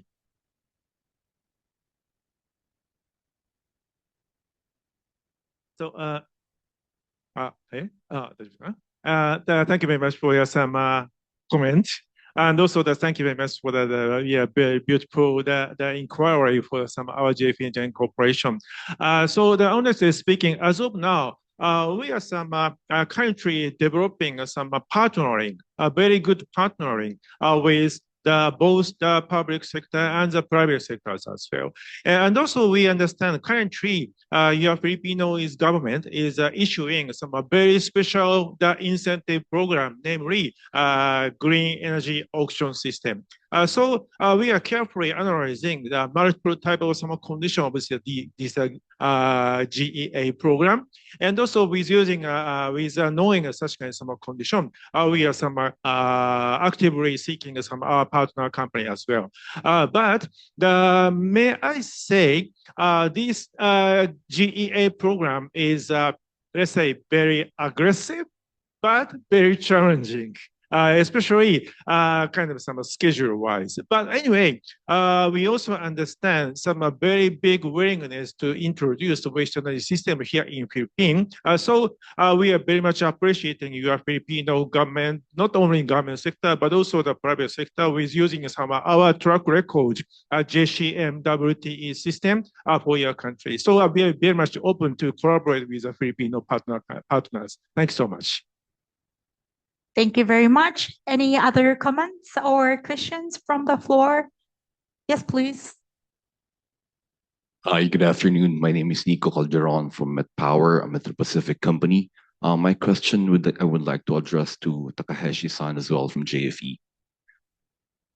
We're a Filipino company that's currently constructing a waste-to-energy facility in Iloilo, about 500 tons per day.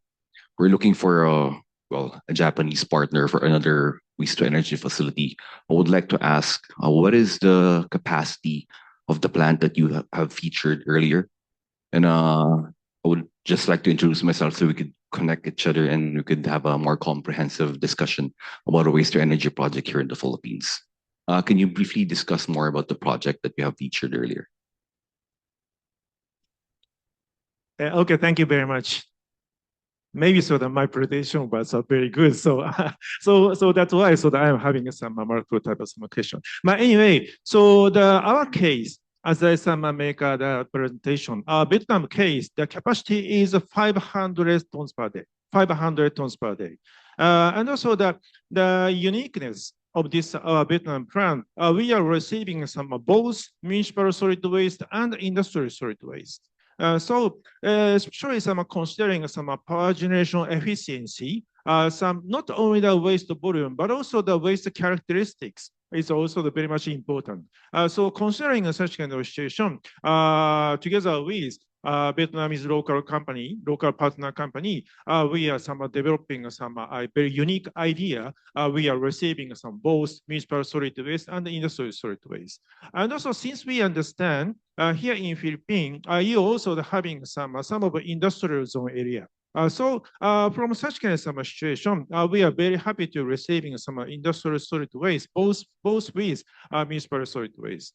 And again, so that we are very much open to collaborate with the Filipino companies, public sectors, such as we understand that there's some very, very big company here. So we are very much willing to having some such kind of opportunity. Anyway, so thank you very much for your comment. Thank you very much. Yes, sir, please. First, maybe, sir, the next, the madam, the backside. Hi, hello. Good afternoon. I'm Raul Perez from Business for Sustainable Development. We're a NGO that advocates for sustainability in business. So my question is to Mr. Okano-san of Mitsubishi. I understand transition credit is very interesting because I think in the Philippines, 60% of our power is generated by coal. So you mentioned earlier that there might be challenges with selling a new instrument like transition credit, but I understand that Vera came out with a methodology already, the VM0052. Do you think with this it would be easier to sell transition credits, or there are still some challenges related to it? Thank you. Okay, thank you for your question. So your question means transition how easy to selling transition credit to globally. Yeah, so as a voluntary credit, we are still discussing with potential buyers, but our key terms is the price and the volume. And we, at the same time, our target is to be getting offtake agreement in advance of our notice to proceed. So it's a little bit tricky because the off-taker need to commit their potential purchase after our COD of the solar power or battery storage system. But at the same time, it's still not there. So it's difficult for them to commit future purchase. So it's not easy, but we believe it once methodology is established and then securing our development in the future, then we can negotiate with a potential buyer. And as for JCM, it's also the same situation. It's like a chicken and egg because our development is still under working, but we are trying to sell transition credit to buyers, to potential Japanese corporate, but they want to know how much is it and how sure it's to be produced in the future. So we need to make sure this transition is to be happen. Yeah. So, but it's like tricky. But we will. Yeah. That's the reason why the governmental entity support is essential for make it possible. Thank you very much. Okay, so the next, madam, please. Hi, good afternoon. My name is Anthony Batia and I'm from G Drive Solutions. So we are a energy company and we specialize in generator sets. So we supply gen sets all over the Philippine Islands and Palau. So my question is mainly directed towards Comay Health Tech, but I'd also like to hear insights from the other presenters as well because I just arrived. So in GREV Solutions, we are currently in a transition period wherein we're trying to supply more projects related to microgrids. So I'm very fascinated actually by the presentation of Comay Health Tech, where you guys are making microgrids to replace the SPUG stations existing in some of the far-flung provinces of the Philippines. So my question is, I want to know what you would look for in a partner for the supply of diesel generator sets, specifically the overhaul of the old existing stations that are in the far-flung provinces. And also, what are your insights on what the market is like for diesel generator sets in a world of hybrid energy where we're going to be using both renewable energy and conventional power in tandem with one another? First of all, thank you very much for your question. And your question is very correct. I think the main challenge, specifically in the small islands, is that the diesel power generation requires replacement. I mean, mainly there are all diesel power stations which need the replacement in order to balance the renewable energy, because renewable energy depends on the weather. Either solar or wind is the addition to the base power. And for the islands where the capacity and the demand is quite small, for example, in the range of 5-10 megawatts. So it is very important to have the diesel generator sets very reliable and to have a very good ratio of efficiency. I mean, the diesel consumption to the generation. So we, as a manufacturer of wind turbines, of course, are searching for the reliable supply of the diesel generator sets. And for example, for the typhoon-prone zones, we use, instead of the lithium battery, we use like small diesel generators for emergency cases as a backup power, in addition to the diesel generator sets that are already established. So I think that for you guys, main customers would be the electric cooperatives on the islands, because in the Philippines, as in the Pacific area, I think the diesel stations are owned by electric cooperatives that belong to the government. So I think you should target them as your main customer. Does this answer your question? Yes, it does. Thank you so much. I appreciate it. Thank you.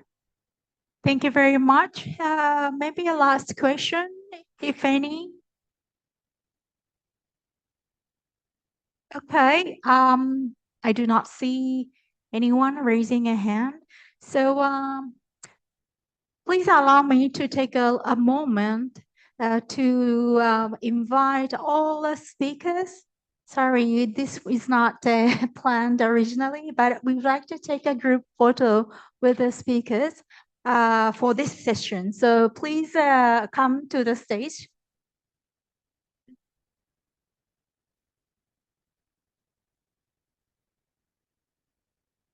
Yes, Mr. Yabriza also, yes, please come to the stage for photos.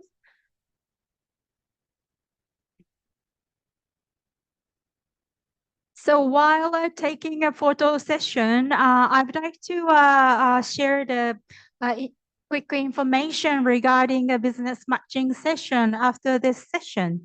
So today we will have 13 consultation desks, and those the speakers will have their own consultation desk, but also in addition to them, we will have a few more consultation desks from a Japanese government and also a Philippines government and also ADB, and as well as two more Japanese private company called the Green Carbon and also Creatra. So we are very happy to see you all to have a very good networking time and also a business discussion.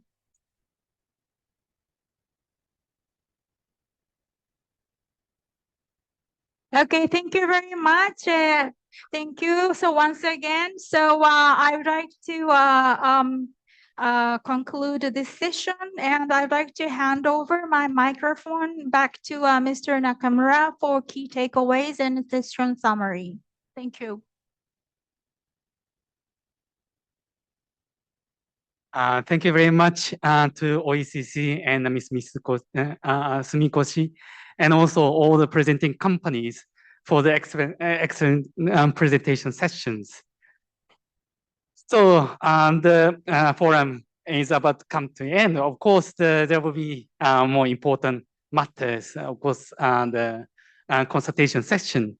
While I would like to take back to the moderation for the final plenary, which is the key takeaways and the session summary. And so that we will hear key takeaways and summary from both Japanese side and the Philippine side. It's not something prepared presentation or whatever, but it's more like just comments or whatever. But it's more like I have to see more in the future or some other comments or advice for those who are to have a consultation later on. So firstly, I would like to invite Mr. Okano from MOEJ for the comments.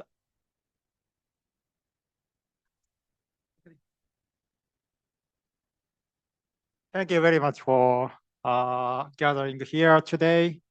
And also thank you for the Philippine government. This is very fruitful event, and this is very nice opportunity to talk well with Philippine government. And also thank you for everyone who presented today. So there are so many wide range of area about JCM project in Philippines. So there was very nice Q&A. So I also wanna thank you for the attendees, especially people who did good questions and made fruitful discussion in this event. So as we said at the first time, the first of this event, this is 70 years relationship anniversary this year, and JCM is also doing around 10 years. So right now, this is very important time for JCM between Philippines and Japan.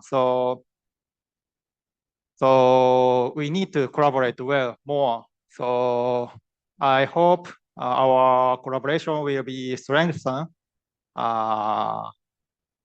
this year and also in the future. And also Yeah. So yeah, that's all. So thank you very much. Thank you very much, Mr. Okano. And from the Philippine side to the Mr. J, if you have any comments.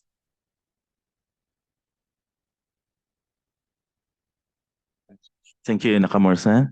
And yeah, thank you very much. Our colleagues and friends from Ministry of Environment, Japan, from other ministries, Ministry of Agriculture, Forestry, and the Japan Embassy in the Philippines, and everyone, every colleagues, the presenters, the resource speakers. So thank you very much for your wonderful introduction of your technology, and to all the participants, both from Japan and the Philippines. So actually, this is only like the introduction and the first step.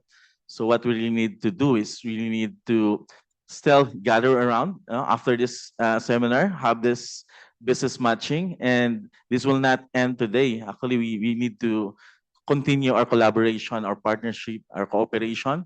So I hope we have exchanged enough emails, business cards, so that we can continue this wonderful cooperation towards green transformation and really support each government in achieving greenhouse gas emissions reduction. And this will also bring a lot of benefits, and I hope that we can realize these benefits and really look at also how we can enhance, scale up, and also streamline the process for the JCM.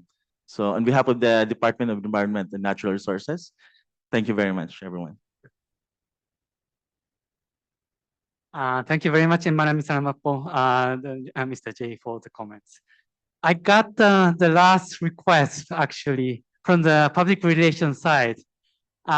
In the morning, so that we had a photo session from the stage, but they need more photos from the stage. So that sorry that it was not in the program, but could you please stand up again and having a big smile for the stage, and please, yeah.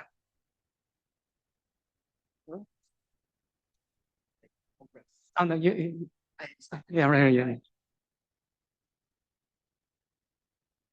Hi, everyone.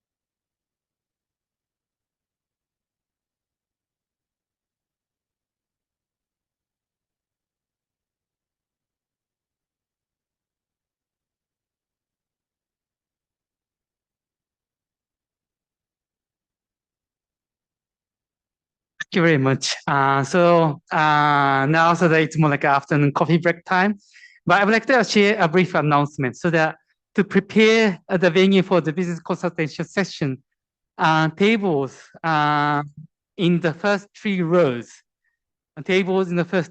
rows, will be rearranged for the consultation table. So the participants sitting in those rows kindly request to take your bags and the personal items with you during the break. And we will put the company names of the matter so that it can be served as a consultation desk. And please use some of the baggage and also the waiting space at the backside and the unlabeled tables.